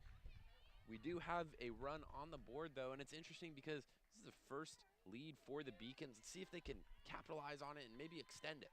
Yeah, the Beacons doing a good job of finding themselves ahead early against Macau Jackson as Ashlyn Martin lines this one and lifts it up high over the fence, fouled. And had it just been a foot to the right, we would have been up 2-0 here in the bottom of the second. That call would have sounded a little bit different. But she recollects and recenters. She got her arms, hips, and feet behind that ball. Was really early on it, which is why it was skied down the left field line. But she took that one for a ride, sat perfectly on that off-speed pitch. Really, really got some power behind it. She can time that up a little bit better. That could be a home run, CJ. And that's why the Beacons love this young player. She's finding her groove. Late through the season, you're seeing the potential just start to ooze. This pitch, as she takes just off the side of the plate, will we have the long way around? No, we won't. The check swing will stay, and now the count is at 2-2. And just as I was mentioning before, something Ashlyn Martin, as a newcomer on this team, is finding her footing, and you're seeing the potential just start to ooze at some of these at-bats and the contact that she makes. The 2-2, Jackson on its way. Ashlyn Martin just lifts this one up way too high. It will be a crash from Olsen and an easy fly pop out for Ashlyn Martin to start the inning. Just a little bit of an unfortunate turn of events there. Pop that one up, just we call that a can of corn to the infield. Easy play allows Eastern Oregon to get their first out of the inning. Well, now it's Brenna Wilson coming up to bat versus Jackson. Seeing this clean slate just come in the basket, and it makes for a quick count of 0-1. And Macau Jackson, we mentioned earlier, this is her third start, not seeing a lot of time, but, you know, through a quick 2 innings of work, she's really shown herself to have the stuff. She finds that pitch just low, doesn't catch the corner of the zone, but you see the speed and you see the command coming through early, and you understand why the Mountaineers felt the need to take a gamble on Macau Jackson today. As she fires it just off the side of the plate again and will catch that edge for strike number 2. Yeah, Jackson's been doing a good job so far in this game of mixing up that speed. She's been throwing with some velocity here. So Jackson trying to go back to the same spot, but will not catch that corner edge again. So a count of 2-2, and you have to talk about it. If she's going to keep going and trying to paint the corners, you have to talk about the work that Tyree is doing behind the dish to get her there. It has been excellent so far. Jackson throwing that 2-2. This one rolled over by Brenna Wilson. Yeah, CJ, you mentioned it. Tyree's been doing a pretty good job framing some of these. There's a couple pitches that have been a little bit questionable that, due to her ability to just pull that ball into the zone, has been called a strike. So this payoff pitch, Brenna Wilson bats it down low through the glove of Clipper and finds herself on first. A good worm burner through the glove. And great job there to just sneak that one right in between short and third base. They started rolling over a little bit due to her lefty status and able just to get bat on ball, get on base. I think that's the key for the Beacons today. So it's going to be Montana Love coming up to bat for the first time today. Tries to lay a bunt as it pops off the top of the barrel. So a quick count of 0-1, but now in a little bit of a change of events, Brenna Wilson taking the conductor spot through the bags. We'll see if she can make this all aboard. As Montana Love sets herself left, pulls back, tries to swing all the way through, and that's an easy steal for Brenna Wilson. And Love doing a great job of listening to the coach's signs there. That's a swing all the way. That way the Bushnell Beacons can steal second right there. She showed bunt originally and then just remembered, hey, I've got to keep going even though that's not a strike. Able to advance the runner to second. Well, the payoff pitch does catch that corner edge, and she gets Montana Love looking for her first strikeout. And what an interesting way to get your first strikeout on a looker. Absolutely, and Montana Love right there. It's always better just to get the bat on the ball, foul that one off, wait to see another pitch, even if you're just a little bit unsure. So Fullenwider coming up to bat. Sees this one just at the letters, called for ball one. Fullenwider plays first base as well. That's where she's at today. Can also play in the outfield. Bats 108. Sees that second pitch just come right onto the edge, and it makes for 1-1 now. I don't know about you, CJ, but that looked pretty good to me. A little bit of an off-speed pitch. I think Jackson missed a little bit there and just left that one down the center. Got to take that one for a ride. Yeah, as Jackson tries to re-up that one, skips across the dirt, and you saw her tap her chest, saying that was my bad. Tried to reset. There is a little bit of added pressure with Brenna Wilson on second. You know, you have to keep your eye out from behind. But Fullenwider sets this one coming across the plate just on the inner part, and she'll have that second strike. So a count of 2-2. Jackson, been in this situation before, looking for the payoff, trying to end the inning. Will she? This one down low at the ankles, and our inning continues. I think we've got to get a swing here. We've seen 5 pitches this at-bat, not a single twirl of the bat. Well, Fullenwider facing a full count versus Jackson. What can she do? Fullenwider bats this one back. It's fouled. And it's all about the fight. Extend the pitch count. Make the pitcher work for you. And currently, that's where we sit. Macau Jackson facing Maddie Fullenwider. Can she find her third and final? Fullenwider skies this one out. It is shallow right, and it gets past the hands of Evan. And Brenna Wilson from second will get batted in from a Maddie Fullenwider shallow sky ball. And Fullenwider found the gap there. I don't know if that was intentional. Got a little bit of a fly ball that just skied past the infield, able to drop right in between the right fielder and second base. Gets an RBI single. Great at bat there.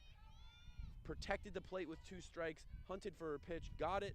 Got a single. And now it's Brooklyn Rondo trying to lay that bunt as it bounces foul out on the left side. Fullenwider still standing on first. She'll have to make her short jog back. And something that's interesting is we're seeing Bushnell take a little bit of control over Macau Jackson. And really, it was the short fly ball from Fullenwider that had been set in motion. Evans had crashed from deep center, or from deep right, and just could not make the snag.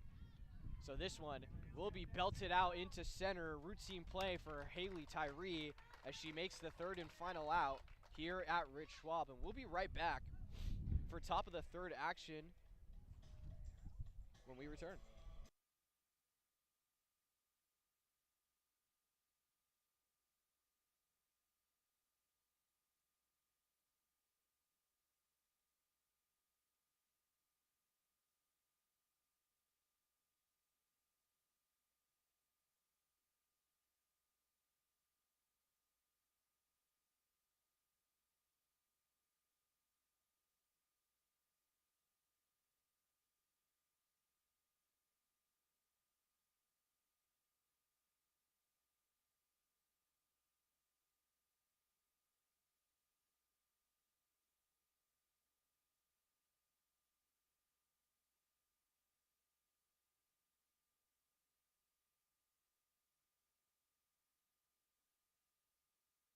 Kelly Monahan.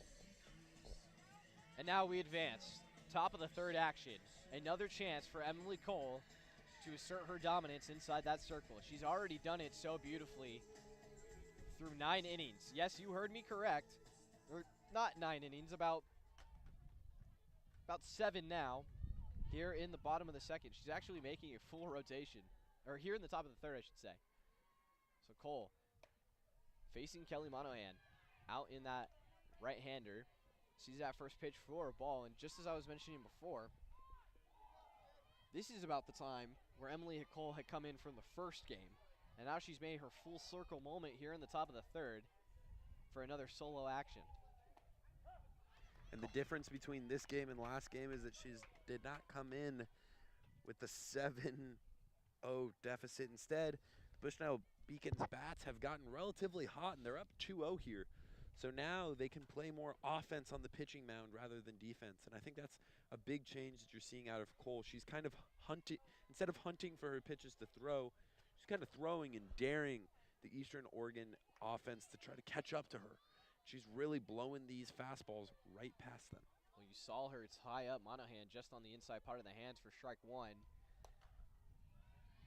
Another ball just perfectly laid on the top part of the zone, but will not catch for a strike. So it's ball two for Monahan. A good hitter's count. Cole to work from the 2-1, delivers. Monahan skies this one out, deep on the right, goes back, his peeler, and the catch is made. And that's some warning track power right there. As we saw that come off the bat, both of us kind of sat up there, CJ.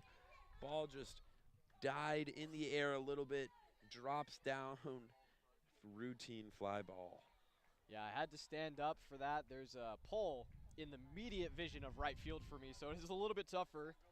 But alas, coming in to face Emily Cole is Hope Burke, trying to make some work here as the second batter. So following Hope Burke on the deck is Haley Tyree. Cole fires this one just at the knees, and it will be called for strike one. Maybe Montana Love had a little bit of help from behind the dish. Absolutely. This Blues hasn't been loving the high side of the strike zone, but down low and to the right, he's been pretty lenient. So roller batted Ashlyn Martin, laid out his full and wider, and makes the snag. So Hope Burke retired Batting number 3, Haley Tyree. from a beautiful laser from Ashlyn Martin, and showing why she's playing third. The arm is strong with that one. Absolutely. That play was not even particularly close. She just gunned that ball down to first base. So batting 9 is Haley Tyree coming in to face Emily Cole. A small check swing sends this ball foul just at the edge. And even though this is the 9th hitter in their lineup, Tyree's had a fantastic day so far. Absolutely zero drop-off from the top of the order from these Eastern Oregon Mighties. Cole with the 1-0, with the 0-1, fires it, and now a count of 1-1 appears on the scoreboard. So 2 outs for Emily Cole. The Bushnell Beacons still lead by 2 here in the top of the third. A very different game from how game 1 looked. They look in control and poised. This one, a small bunt, rolled to Ashlyn Martin again. The throw not in time, but a great extension by Fullenwider. And Haley Tyree finds herself among first base. Batting number 24, Reagan Clipper. Tyree laid down I wouldn't even call it a soft spot. It was pretty hard in between the pitcher's circle and third base. Just made it there before the throw could come, and now the Mounties have their first runner on base. Well, if Emily Cole had any opportunity to pitch a perfect game, it is now gone, but she still has an opportunity to pitch a good shutout. Love popping out of the stance, but no need for the throw, and the count is 0-1 against Reagan Clippert. Reagan, although struck out in her first at-bat, had a solid game 1 as she faces Cole again. You see Cole with the smile as that one does not get called for a strike, but the count is 1-1. She had a triple and a single in the first game. Clippert trying to establish that dominance early here. Swings, and this one's batted back behind us. Oh, and that's just a little bit of lapse of communication between Eastern Oregon as Tyree took off for second base there, looking to steal. Swung away, though, and the foul ball means that steal does not count. Well, it's a 1-2 count and 2 outs. Cole trying to deliver the payoff. This one high. Love throws, but it is not on the mark. So sliding in safely is going to be Tyree. She steals successful. And Love kind of knew that one was coming, was ready to pop up. The throw just on the wrong side of the bag there, had the pace to get there and get Tyree. Just like I said, the placement was not quite there. Yeah, just an off mark. So Cole goes back, pitches this one, batted out, fouled. And have you ever seen a triple pair of deuces? 2 balls, 2 strikes, 2 outs. Make it quadruple. The score is 2-0. There you go. 4 twos in a row. And Emily Cole looking to make it strike 3. This one a roller in the dirt. And Peeler will go. The throw from Love is not in time as the ball had gotten past her.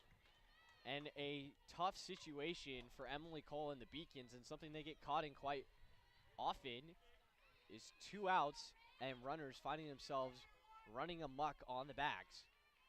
So Cole needs to command a 3-2. How will she do it? The wind, the fire. This one batted back to the glove of Cole. A routine play at first from Fullenwider. It is good. And that retires Reagan Clippert for the 3rd and final out. And we'll be right back here on the Bushnell Streaming Network for the bottom of the 3rd, where due up for the Beacons is going to be Kenworthy, Meade, and Peeler when we return.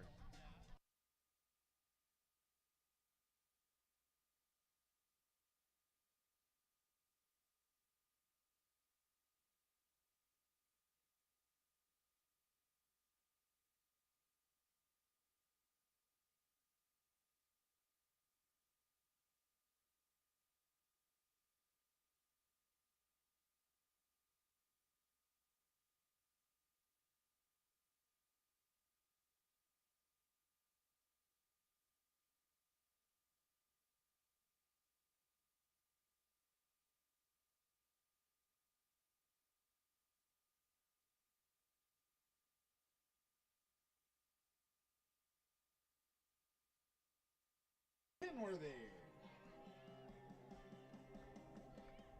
So alas, we find ourselves here in the bottom of the 3rd frame. Macau Jackson looking to keep the damage at bay, and it's Taylor Kenworthy looking to keep on rolling. This one finding its way, skipping across the dirt for Macau Jackson, and Kenworthy in easy ball 1. We've seen Jackson miss low a couple times already today. Each time she's kind of brushed it off with a smile and a my bad. Might be a little bit of a different story if she had runners on the bags, though. So Macau Jackson delivers his 2nd one low at the knees on the inside part of the bag. So a count of 2-0 for Taylor Kenworthy in a favorable position. Jackson did not miss by much there. Luckily for Macau, that's not called a strike. So Jackson fires the 3rd one. Kenworthy swings and is fouled on the bottom part. So just not great on the location, but good time swing for her. 2 balls, 1 strike, and no outs here in the bottom of the 3rd for Macau Jackson. She delivers another skipper just off the bottom part of the plate, and it's 3-1. Now, I don't know about you. If it's 3-0, take. If it's 3-1 and it's there, swing away. Swing. And Jackson delivers it just down the middle and fouled for Kenworthy. So maybe she did find something she liked, but unfortunately was not in time. Kenworthy was just a little bit too eager there. She wanted to swing away. She was way early on that, got way out ahead of that ball. Yeah, absolutely. Had seen it and just got eager. So Jackson with the full count. This one skipping through, and Kenworthy skipping on the 1st. Kenworthy liked that she had a good eye on that pitch. Was very excited to take first there. And yet again, the Beacons have another runner on base. They've been so good at just getting one out there and successful at getting them home as well in each inning. Shyla Meade up to bat here. And Kenworthy's going to take an easy steal because the ball had gotten past Hannah Tyree. And CJ, I was talking about that just a second earlier. Jackson has missed low a couple times already today with some of those pass balls. She just missed low right there again, and the runner got a free base. So there is a discussion to be had in the center circle. But alas, Macau Jackson finds herself still in the center circle. It doesn't look as if there's going to be a defensive change for Eastern Oregon, of course. As we know, head coach Nicole Christian, this is her 6th season, 138 wins, 93 losses throughout her career so far in Eastern Oregon. Yeah, that 138th coming in to steal. Tag is in time, and they do get her. So that'll be the first out on a Taylor Kenworthy steal from second to third. She thought she could get greedy and get swiped like Swiper. And that's the first out. And right there for Bushnell, sometimes the greed just catches up to you a little bit. You got a runner on second after a pass ball. You get a little bit eager, try to steal third. That throw's just not as far for the catcher. Yeah. Means that the ball gets there a lot quicker. It's a lot harder to steal that base. And now, instead of going from a favorable position where you've got a runner in scoring position with 0 outs, you now have nobody on the bases with 1 out here. Just a little bit too greedy here for the Beacons. Well, excellent point, Owen. The fact that Bushnell had a runner in scoring position, tried to extend that lead to 3, and now it's cut back to 2. Mead laying this one down over to Olsen, and she makes the routine play at first. And Shyla Mead will be sat down for a second time today. Batting number 19. And Riley Olsen was a little bit Wheeler. shaken up after that steal. Looks like she maybe rolled up on her back, that she had to take a little bit of a breath. Maybe she was a little bit shaken up, but nothing like a routine play to freshen you back up. So McCow Jackson to face Riley Peeler. Peeler swinging on the first one, sends a Wernbermer over to Kilbert, and she gets the out at first after the scoop. And that was a quick 1-2-3 inning on something that was not supposed to be quick 1-2-3. And we find ourselves heading to the bottom of the 4th when we return.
Well, I'd like to welcome you all back.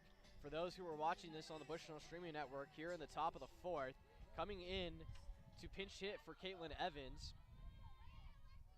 is going to be number 28, Alexis Blankenship. Blankenship on the season bats .278 and will face the clean slate against Cole as the leadoff batter. So Cole finding her first strike early and doing what Parsons had done so well in the game 1, finding yourself ahead. Yeah, when you find yourself ahead, you get to play offense while on defense. Cole delivers the 0-1, again just across the center for 0-2. And what I mean by that, CJ, is you get to throw pitches like that. You get to go inside, then outside. Then you get to change up your rhythm, your pace. It keeps the people trying to get on the board guessing. So Cole sends this. It's a short blopper, and it'll drop right in front of Brooklyn Rondeau. That's what your job is as a pinch runner. Batting number 2. You're Madeline brought in Durham. to get a hit, try to change the momentum, and she did. Just a little drooper, finds the gap. Now Blankenship's on base. So now it'll be Madeline Durham coming up to bat in the right-handed box. All right, and Evans is going to re-enter on the bag. So Evans, after being pinch hit for, finds herself a runner on first. Cole not too particularly worried as she re-puts the left hand in the glove to pitch with the right. Cole rocks and fires. The bunt shown is thrown down. Ashla Martin gets the throw in time to first. And Durham tried to put a bunt down. It is a sacrifice bunt because now Evans is on second. Ashlyn Martin came off of her line at third base so quickly, understanding that this was probably a bunt scenario, was able to get down there, make a fantastic play on the ball to get that out. That was a good-looking bunt. It could have resulted in not even a sacrifice bunt, a successful bunt to get to first base. Absolutely. So Cole will rock and fire this one across the plate. Trying to, against Hannah Tyree, and does get strike number one. And going back to that point, Ashla Martin, with great anticipation, had a play earlier very similar to where she couldn't make the play at first and finally gets her redemption for that one. So Cole, to deliver the 0-1, finally does, puts it on the corner edge, called for strike two. An excellent pitch by Cole, finding her fire. And Cole's just been painting that inside corner. She went low on the first pitch, high on the second. These runners have been unable to drop those elbows and get in front of these inside balls. Well, that's just another pitch, not finding the zone on where she wanted to go with it. But alas, still finding herself ahead at 2-1. Durham definitely needing to do the extra work against Cole with a runner on second. The rock and fire, this one lifted just behind us. And for any fans who are sitting in Rich Schwab, or can go have a chase for a nice souvenir. Give it to your dog. Give it to your kids. And school's out of session now in the elementary school behind us, so no danger of hitting any kids. So the count of 1-2 against Durham. This one fired. Durham lifts and sends it left. This one's fouled, and honestly an excellent contact, but just not straightened out all the way through. Saw it just a little bit too. And right there, that's because Cole threw an off-speed pitch, caused the batter to be way out in front of that ball. Cole with the rock, delivers just off the glove, and a wild pitch will send Evans to third. Or not a wild pitch, but a pass ball. That's what I was about to say. That's got to be one that the catcher comes down with, especially with the runner on second right there. Moving to third, that's a dangerous position with only one out. Tyree really having to work through this at-bat. The 1-2 just sliding off the edge of the plate, making it 2-2. And something that's really been tough for the Bushnell Beacon so far has been finding a way to dictate runners on the bag. It seems as soon as somebody gets on, it's run, and go, and score some points. But that has not been the case so far. Cole, the rock delivers, and it's a walk on the full count. So you got a 3-2 count right there, a runner on third, one out. No better time to get a punch out. Cole just barely misses down low. Little bit unfortunate there, as Eastern Oregon's now in a position to score after Bushnell did such a good job keeping them scoreless through three. And coming in to pinch run for Hannah Tyree is going to be Grace Spencer. So that means... So that's the second time she's coming in to pitch run. And Spencer's going to steal second here. So Cole with the clean slate delivers. Love popping out, trying to defend the diamond, but alas, no options have arisen. Wow. So generally what you see in softball here is you've got the runner on first base, go to second, try to bait the catcher into throwing, making an errant throw, and then the runner third gets to come home. They're trusting Love's arm here. So Barry to see the 1-0. A short throw all the way through. Love saw the steal at second, but throws down to Martin at third. Does not get the out. I agree with the decision by Montana Love. Do not throw it going down to second. It's a disaster waiting to happen. And even if you do get the runner, it's still not worth it. And Cole sends this 1-1. A shallow pop fly in the infield. Ashla Martin calling for mine. It is hers as she magnetizes that one into the glove. Oh, and that's just disappointing for Eastern Oregon right there, as Lee Berry left a lot to be desired. You can't do an infield pop fly. The runner's on second and third and only one out. You got to get that to the outfield if you want to capitalize. Well, now it's the senior, Madison Olson, who's been playing third base, who bats .275 and has 19 RBIs on the year. Looking for her 20th, sees the ball up high just off the plate for ball one. Well, actually, I think she's got 21 because she had two or three yes, in the last correct. game. So her season stats haven't quite updated, but she's able to get 2 RBI doubles in the last game. So she's looking for 22. This one just set on the inside part of the plate, called for strike one, and an excellent job by Emily Cole to tie it up one apiece. And sometimes when you've got a batter that's been as hot as Olson today, you got to go inside, try to jam her up a little bit. Don't allow her to get a whole lot of contact on this ball. Cole firing this as it's a short ball at first, full and wider, throws it to Mead with a soft underhand and gets the out. Cut her up inside right there. Absolutely, and not so much a quick ending of work, but alas, no runners have scored, and the score remains the same here at the bottom of the fourth. When we return, it's 2-0.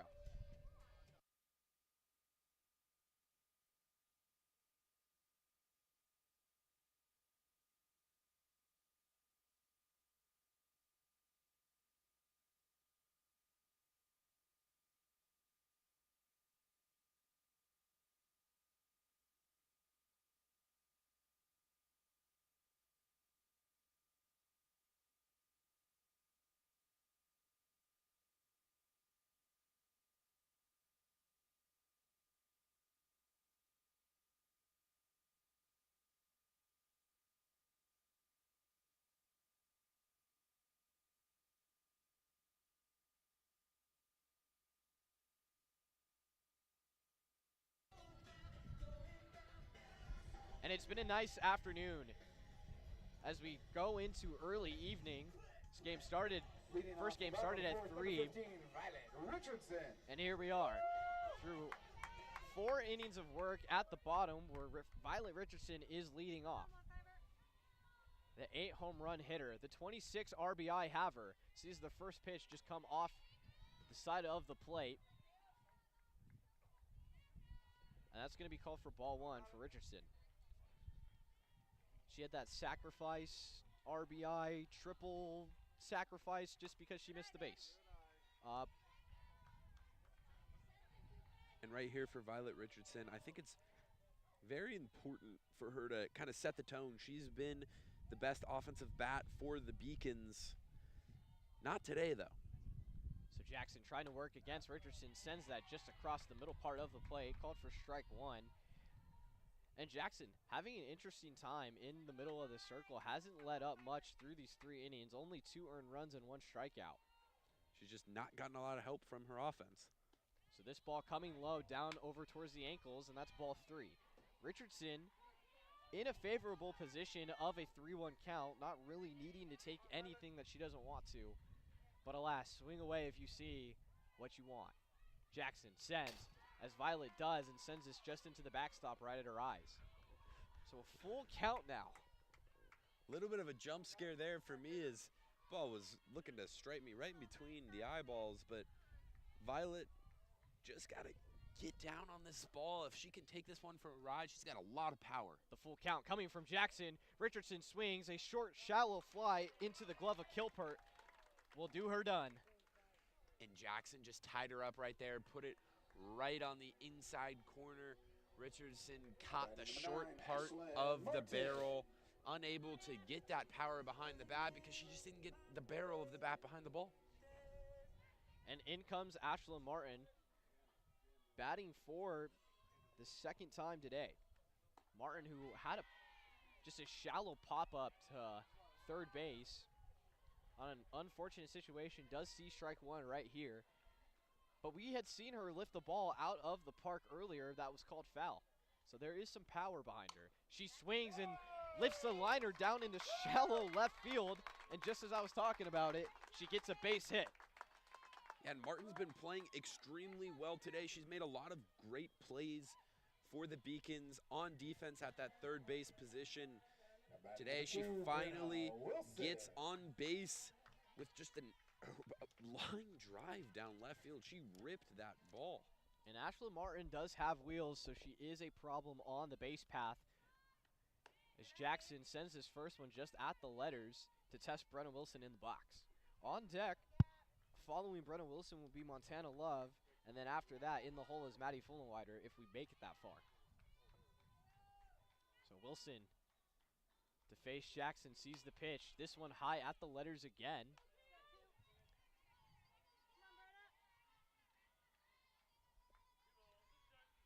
2-0 count here. I think Jackson's focused a little too much on the runner on first base rather than the batter in the box. So Jackson sends his pitch as it's a small roller to third base, but is called fouled from Brenna Wilson. She just rolled over on the top of it. They were looking for double play territory. Absolutely. Eastern Oregon was excited about that. That was going to be a second base to first base right there. Well, a little bit lucky for the Beacons that that was called foul. Olsen was very quick to try to move and get the ball to turn two. And now a 2-1. Wilson shows bunt, lightly bunts it in front. Will she outrun? And she will not. But in the wake of her sack bunt, Ashla Martin does advance to second, and the job is done. What a bunt there from Wilson. A little bit unexpected. Didn't show it the entire at-bat. Maybe got the signal. Pulls out the bunt, lays down a real nice one that just stopped right in between the catcher and the pitcher. Able to advance that runner down to second base. And now Montana Love coming up to bat for the second time. She was sat down earlier by Macau Jackson looking. Looks to change the script on that one as this first ball catches the outer edge for strike one against Montana Love. So Love's a slap hitter here, so you're seeing her move up in the box a little bit. That looked pretty good, I don't know. So as she runs up, swings this one out fouled. Cotton on the left side. She keeps moving up, giving those half swings with balls that are coming right down the pipe, frankly. Gotta get a full swing on this. Get it down first base line, try to advance your runner. Well, it's tough now as it's 2 strikes and 2 out situation as Jackson looks for the third. Martin's going to steal. She slides the tag off the bottom of the back. And it seems as if Martin might have been hit. She's slow to get up. And that is not something that you want to see out of your third baseman and young player. Seems as if she's holding. Originally, it seemed that she was holding that right hip. I think it got her right in the rib. Might have knocked the wind out of her a little bit. Or maybe the hand. Whatever it is, it definitely came on the left part of her body. She got pelted. Yeah, it seemed from the throwdown that the ball tapped her just on the on the outer exterior of her rib cage. She's trying to stretch it out, but she remains in the game and is safe and gets a warm applause from the audience here in Rich Schwab. Now it's even more imperative for Montana Love to put one right in the gap in between first and second. Try to get on base, try to get another run in. So Jackson looking to avoid it, the 0-2. Montana Love, the roller down, and Gilbert makes a mistake, an error in E6. Advances Bushnell's lead to 3, and Ashla Martin finds herself on the base. Oh, and Jackson's got to be a little bit frustrated there. She's pitched a good game, only allowing 2 earned runs. That one right there, an error from her shortstop, who's normally so reliable and trusty. Just went right under her glove, and Montana Love barely squeaks out a hit. Advances Martin, who scores. Bushnell now in control of this game, up 3 through 4. Well, after that unfortunate error on the shortstop side of the field, Macau Jackson's day does come to an end after 3.2 innings of work. And entering the game is going to be Taylor Brewer. We're going to take a small step aside for a defensive change, and we'll be right back.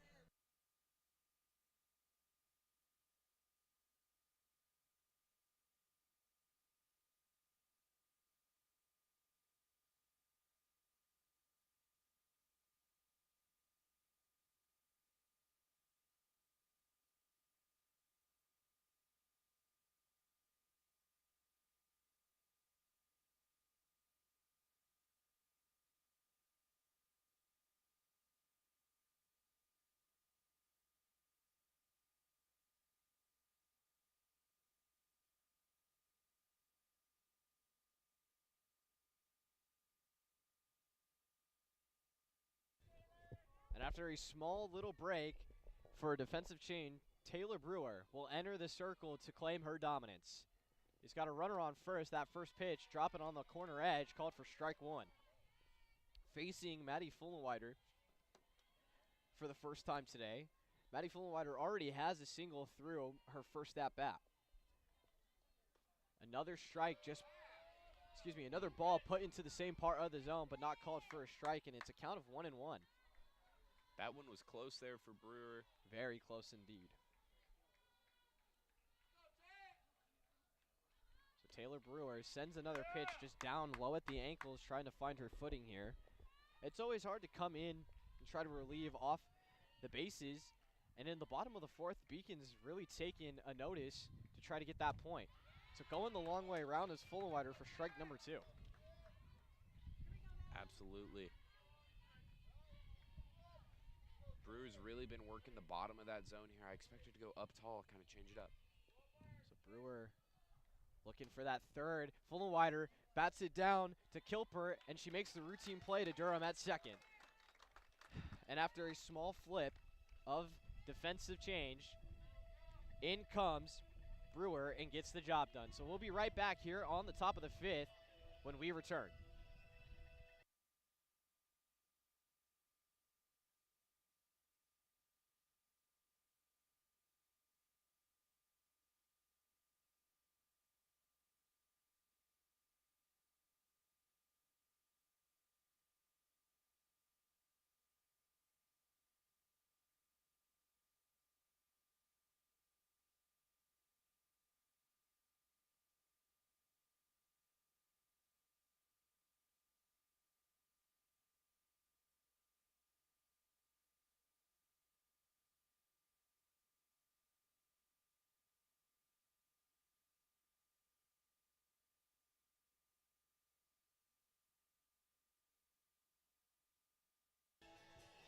Leading off the 5th inning, number 15, Kelly. And coming back here for top 5 action, Emily Cole and the Bushnell Beacons looking to keep this shutout continuing as they lead the top of the 5th 3-0.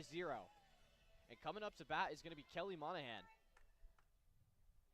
In the right side of batter's box, Monahan today has already flown out to center to Brooklyn Rondo as she looks to break a shutout. First pitch coming from Cole is batted off fouled. Cole's looked like a completely different pitcher in the second game. You know, the first game she still did well, only allowed 1 earned run, but she was having a little bit more trouble getting out of innings. She's kind of sat down the Eastern Oregon here. So a small worm burner through the glove of Kenworthy as it bounces off is going to advance Kelly Monahan to first.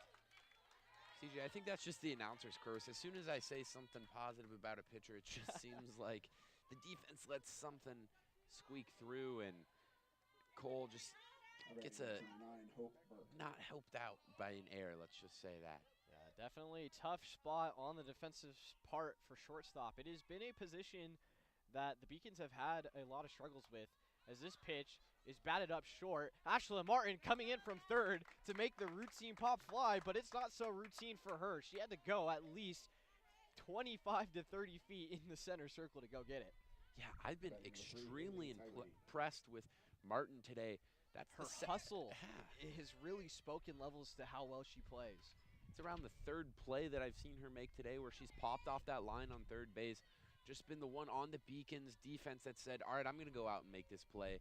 I'm going to be the one that calls everybody off. So Haley Tyree is the person to face now for Emily Cole. Sees the first pitch and swings, it's fouled. 1 out now. Here in the top of the 5th, Kelly Monahan on first after Hope Burke flied out. This is a little pop-up, really, to Ashlyn Martin. And I would say Ashlyn Martin defensively, actually through all 3 games, if you don't give it to Emily Cole, you have to talk about Ashlyn Martin as being the defensive player for both games. Absolutely. So Emily Cole with an 0-1 count. Here's the delivery. This one coming off the corner of the zone, catches that edge thanks to Montana Love, and now it's strike 2. Again, Cole's ahead in the count. She gets to be aggressive. It's been the difference in this game. Emily Cole to deal the 0-2. This one shortly batted, just directly back into the glove as she stepped 4 feet off the mound to make the snag. And guess who was there to back her up just in case she didn't catch it? Martin. It was Martin. Pops off her line on third so quickly. Such an athletic third baseman that's ready just to make any play. Absolutely, but there was no doubt that Martin's hustle wasn't going to keep her there. And coming up, we're back to the top of the order is Clippert here in the left-handed batter's box. Sees the first pitch, shows bunt, goes back. And now we're at a count of 1-0 here. So not the exact start that Emily Cole would have wanted. Or that she's used to now in this game.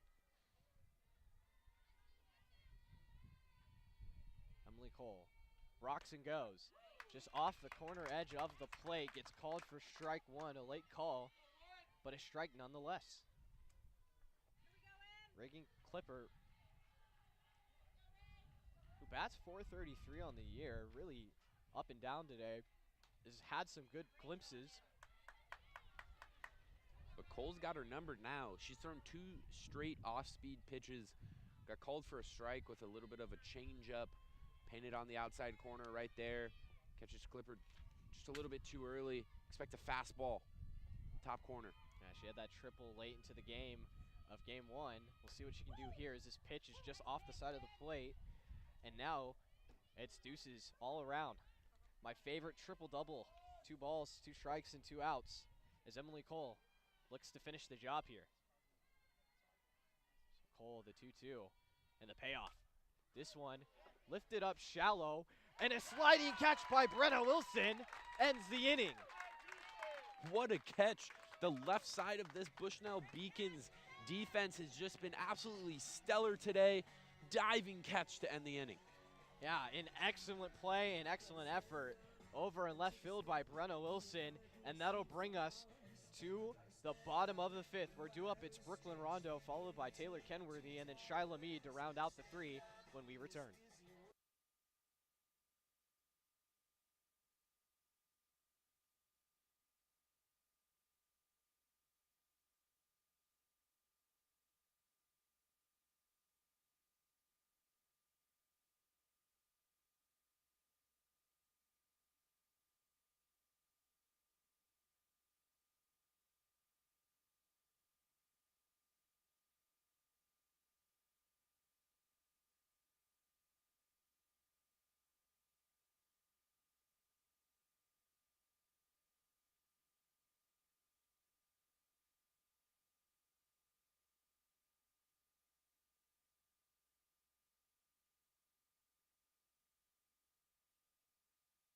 The 5th, number 11, Brooklyn Rondo.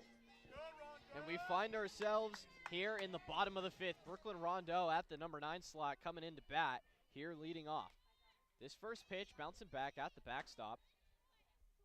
Called for ball 1. Brooklyn Rondo not having to do too much work through that first pitch, but a good eye nonetheless. So Brewer sending this one as it's shortly lifted up into the glove of Kilpert.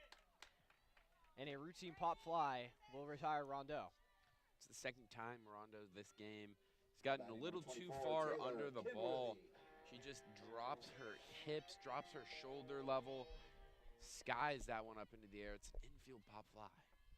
And we make our way back to the top of the order here for Brewer as she's facing Taylor Kenworthy as that one's fouled off for strike number 1. And what I just wanted to mention earlier, but I got caught up and I couldn't, is the fact that Taylor Brewer came in to relieve Jackson, and now this is her solo inning, her first time to show the Beacons that she means dominance and try to carve up some frames. So that second pitch coming high at the eyes, and it's 1-1 for Taylor Kenworthy. Yeah, you mentioned it, CJ. It's really important for a new pitcher, once they get their own frame, to set the tone. Yeah, you want to feel comfortable in the circle. Brewer's still looking to do that. A foul ball off the bottom part of Kenworthy. Sees for strike 2. That one fell directly into the glove of Tyree, but still a good at bat. The 1-2. Fires. This one batted again by Kenworthy as it falls off the bottom part of the barrel. Kenworthy's battling here. She's really close to timing this ball up. Couple of foul tips here. Got to lower the bat barrel. So the senior looking to get on base. The 1-2 coming across, sees it high, and now again tied at 2 apiece. 2 balls, 2 strikes, and only 1 out here in the bottom part of the 5th for the Beacons lead 3-0. 2-2 pitch firing away just on the outer part, will not be called a strike. And now full count for Taylor Kenworthy and the Beacons. And the second out, or what could be the second out, rides on her shoulders. The full count, fires. Kenworthy goes all the way around, but it's fouled. Brewer's sitting in the middle of that circle right now. She's nodding her head. Didn't exactly love the call, the pitch before. Kenworthy's battling her. Sometimes that can be so annoying for a pitcher when a batter just won't go away. So the full count from Brewer on its way. This one lifted by Kenworthy is fouled just outside of Rich Schwab. Kenworthy doing a good job just battling. She's gotten the bat on the ball a couple times, waiting for her pitch, waiting to take it for a ride. She just needs to get her timing down from Brewer. As this full count is let go. This one batted back at our eyes. Another jump scare for my man Owen Brock, who this is his first softball call here at the Busch. And for me, I'm just enjoying myself. I've done this plenty of times, and I've seen plenty of those throughout the season. But Brewer, her full count, trying to put the knife down. Kenworthy sends a shot deep out of this stadium, but it's fouled. And Kenworthy, like I've been saying, has been putting the bat on the ball.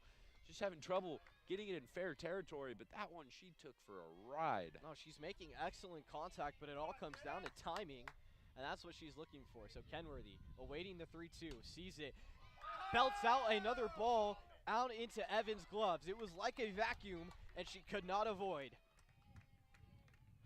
She was like a cat when the vacuum turns on. Yeah, That's not good. That's just something right there that you just saw the one go over the wall. When that came off the bat, everybody in this stadium kind of stood up a little bit in their seats, got ready to maybe see that one travel out, but at last, warning track power. So the clean slate delivery finds itself a way at strike 1. And Shyla Mead trying to find herself in protection mode. Nobody on and 2 outs. So Brewer sends this and a small worm burner through the glove and sends it down to Barry for the final out. And that will sit Shyla Mead down here in the bottom of the 5th, and we arise to the top of the 6th when we return.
Well, through 5.1 innings of work, it has been a doozy for Emily Cole. 2 strikeouts, 1 batter walked, and the shutout still on the horizon for her and the Bushnell Beacons. So coming up to bat is going to be Caitlin Evans in the left-handed spot. Emily Cole looking to continue this 6th frame of dominance on a clean slate pitch that is yet to come. The Beacons lead 3-0, looking to tie this series up in the CCC standings. This pitch on its way and belted out, and not too far is Brooklyn Rondeau making the snag in center field. It was pretty shallow, but she got it done, not really having to move. Yeah, she didn't really have to move around all that much. It was a line drive, hard hit ball, just Fortunately, right at center field. So now it's Madeline Durham to try to poke on some fire here as she extends that one for strike one as it goes fouled. And really, it's been an interesting type of game for the Mountaineers here in game two. We saw in game one them absolutely take advantage of that top of the second. They have yet to get the bats awake here through 6 innings of work as Durham has to dip out of the right-handed batter's box as she saw a pitch high at the eyes. Doing a great limbo there. Yeah, you talk about our jump scares. Yeah, talk about that one. So the rock from Cole finding itself across the plate and swept left. And CJ, you mentioned it, this game is a complete turnaround from the one we saw before. It was a 5-inning game. It was double-digit deficit for the Beacons, and now it's completely turned around, and it's the Eastern Oregon bats that can't find anything. So Cole delivers a short pop-up to Kenworthy, makes it a second out here in the inning. So Cole, this is what's working for her, and I think is so important is the fact that her pitch count's not going very high. She only pitched about 60 some odd pitches, and now here we are, and it's 72. I'm not great at math, but we're in the 130 mark somewhere. If someone at home is definitely going to correct me on that. But here's Hannah Tyree to face. The first pitch she sees, she swings it as it drops down low into shallow left center. So with the 2 outs, Hannah Tyree swings at her first pitch. This is nothing new that we've seen from the Mountaineers. They love to get active early, and Hannah Tyree doing it so well. Yeah, and I think one thing that's very, very interesting to look at is the quality of hits that Eastern Oregon has gotten. A lot of their contact in the first game was trying to get into the gaps, made the Beacons defense kind of scramble to get the ball. Now it's been, excluding that pitch, it's been right to the Bushnell defense. So it's just been a big shift from game 1 to game 2. Olivia Brown coming in to pinch hit against Emily Cole. This one just in the middle part of the basket, but somehow avoided strike 1. But Olivia Brown has 14 game appearances. This is her 15th. As she bats this one foul at the backstop, it's 1-1. Just a little bit low on that ball. Got way under it. Just barely tipped off the bat. Well, in her 14 games that she's played in 24 appearances in the at-bat circle, she slugs .417. So a 1-1 on its way. And a really good eye to catch for ball 2. And you could make the argument that it was on that inside edge, cut back door. I would also argue that it was close, but we don't establish the zone as Cole delivers the 2-1. This one rolled over to Ashlyn Martin, trying to go for first. The hard arm throw, full and wider with the wide out, and gets the play. And that's out number 3. Martin's got a hose from third base. Fumbled the ball a little bit there, but sometimes when it's your day, and she just guns down the runner, gets her out at first. Yeah, beats the throw, or beats the runner at first, and that'll head us into the bottom of the 6th. We're leading off for the Beacons. It's going to be Peeler, then Richardson, then Martin to follow when we return.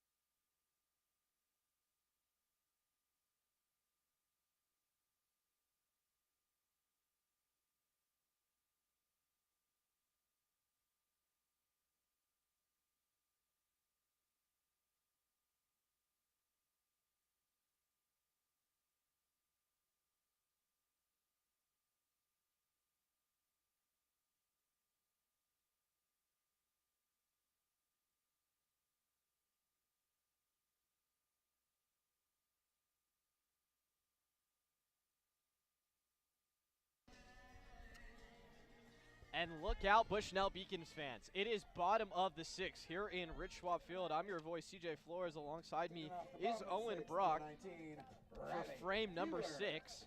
And it's Taylor Brewer reclaiming her spot inside the circle to try to face Riley Peeler, the left-handed hitter. So far today, Peeler is 0 for 2, but that has not stopped the Beacons from putting up 3 runs, where they still lead this matchup 3-0.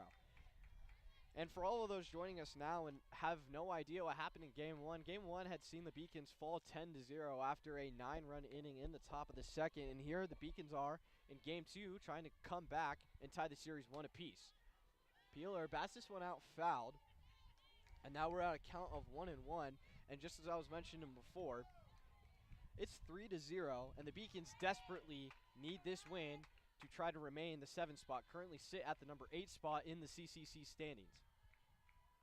So Brewer to deliver the 1-1. Peeler skies it out to left, and making a fantastic play out in left field is Monahan, having to extend that one.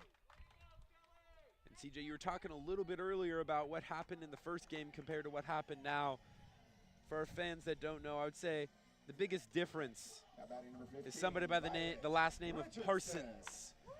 Pitcher for the Eastern Oregon Mounties, was absolutely dominant in the first game, gave the offense a little bit more confidence. I think that's the biggest difference between these two games. So Brewer facing Richardson sends in a strike into the basket, and it's been a tough day for Violet Richardson. She had the RBI, overran the bag, and was thrown out at third. Hasn't really hit much from Game 1 and is looking in Game 2 essentially at a 1-2 scenario. So she's going 50-50, and she's the best hitter on this team. She has 8 home runs. She knows how to rake. It's just been the pitching core and Parsons that was the difference from Game 1. The 0-2 will drop. So entering is Ashlyn Martin on the on the right-sided part of the batter's box and catching for ball 1 against Brewer. And I feel like we've been talking about it a lot, but Ashlyn Martin has really been a difference maker in both sides of the game. Not only hitting, but her defensive changes have kept Bushnell into it as she sees this pitch come across the zone for strike 1. But I mean, what better day could Ashlyn Martin really have out in the bush?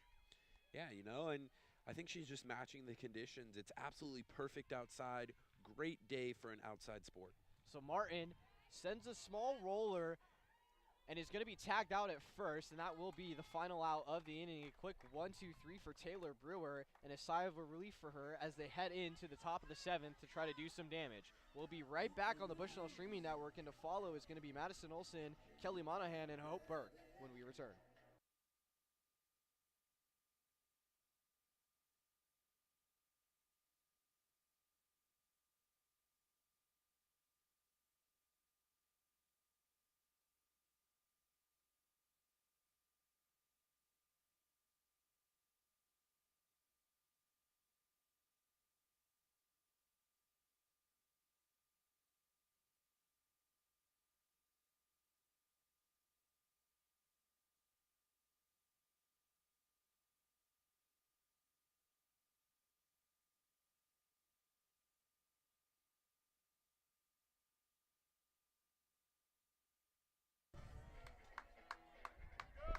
Well, it's the top of the 7th. And what more can you really say about Emily Cole and how she's had to overcome many challenges today? She was thrown in into the top of the 2nd to come in with bases almost loaded, runners at 2nd and 3rd, only allowed 1 run. And then from the 3rd inning on to the top of the 7th now, from Game 1 to Game 2, that's how many innings Emily Cole has pitched. Just 1 more frame to try to close the shutout and get the win today. That first pitch coming in as strike 1. And CJ, words do tell a lot of the story, but sometimes the best thing is a visual. And you look at that scoreboard right now, the 0-0-0s that are on that board tell all the story that you need. It's Brylan Field in the right-sided box coming up for the first time today, batting in place of what would have been Madison Olson. She's actually playing 3rd, but not too many plays have been going her way, so haven't called her out today. So Field, to see this 1-1 come through, shows bunt, tries to lay it down, but it bounces out fouled. I also don't think the bunt was going to work. And the reason why I say that is because you have Ashlyn Martin on 3rd, who has been so quick all day, and Cole a aware pitcher of situations. Oh, absolutely. And honestly, the amount of times that Eastern Oregon has laid down the bunt in this game honestly just kind of shows a little bit of their desperation. They've been kind of hunting for some of those bunts instead of just swinging away. Yeah, it's an excellent point as she swings on this one. Brenna Wilson not having to move, magnetized, and flied out. So Fields sits down for out number one. And this is going to bring up Kelly Monahan. Kelly Monahan actually has had a good couple of at-bats. She had the single there in the 5th. And now looking to try to score some runs. Break Emily Cole's shutout. As Monahan sees first pitch, swings it down. Peeler having to crash a little bit, but gets it in shallow right for the out. Riley Peeler had a good day at first. She's had a good day at right. I mean, is there anything that some of these Bushnell Beacon players can't do? Very diverse team, CJ. You're right. And it's paying off right now. That adjustment from the first game to the second has really just shown how Bushnell can kind of take that adversity, put it behind them, move on, focus on the game that's here and now, come out and put out their best foot. So pinch hitting in place of Hope Burke is going to be Isabella King. Isabella King, so far on the year, has one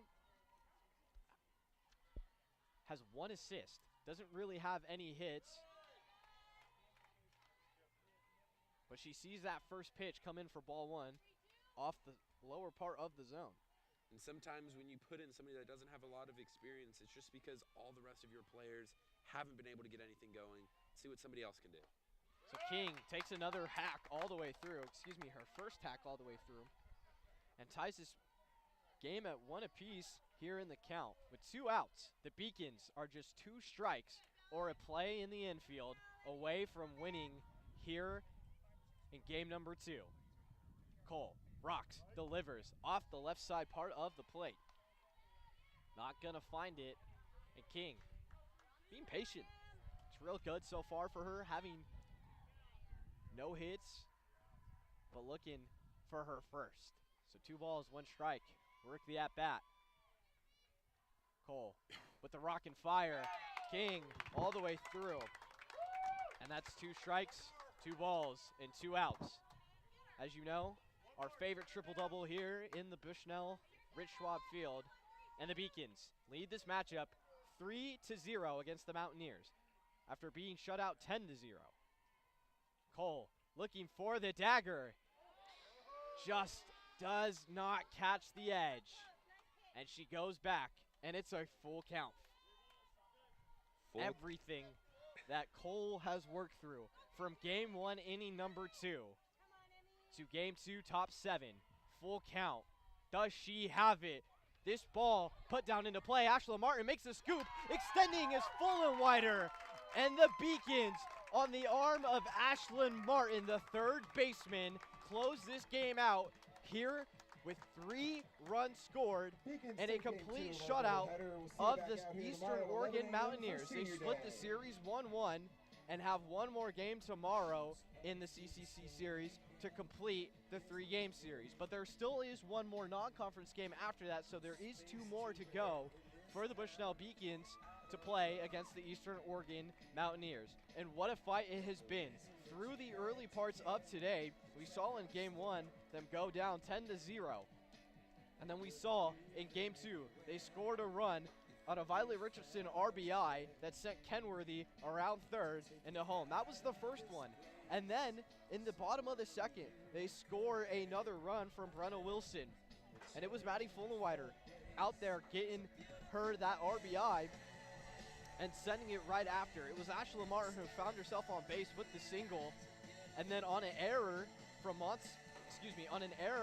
Clippert, when Montana Love was batting, that scored the final and third one in the bottom of the 4th. Bushnell fighting a way to find a win and keeping themselves ahead in this one all the way through. They advanced to 12-26, 7-16 in the CCC. And Eastern Oregon, who needed to win all 3 games to have an opportunity trying to climb themselves atop of the CCC, will not be able to complete that challenge today or tomorrow. They dropped to 24-7, a conference record of 19-4, and a 10-4 record away at home. A lot of things have gone right for the Bushnell Beacons. A lot of things have gone wrong for the Bushnell Beacons. But in game number 2, when it mattered most, Emily Cole put the team on the line and finished it out with a complete game shutout. Ashla Martin had helped them tremendously through the infield and through her batting, and that's where we fall. Any lasting thoughts, Owen, from this amazing game played here at Rich Schwab?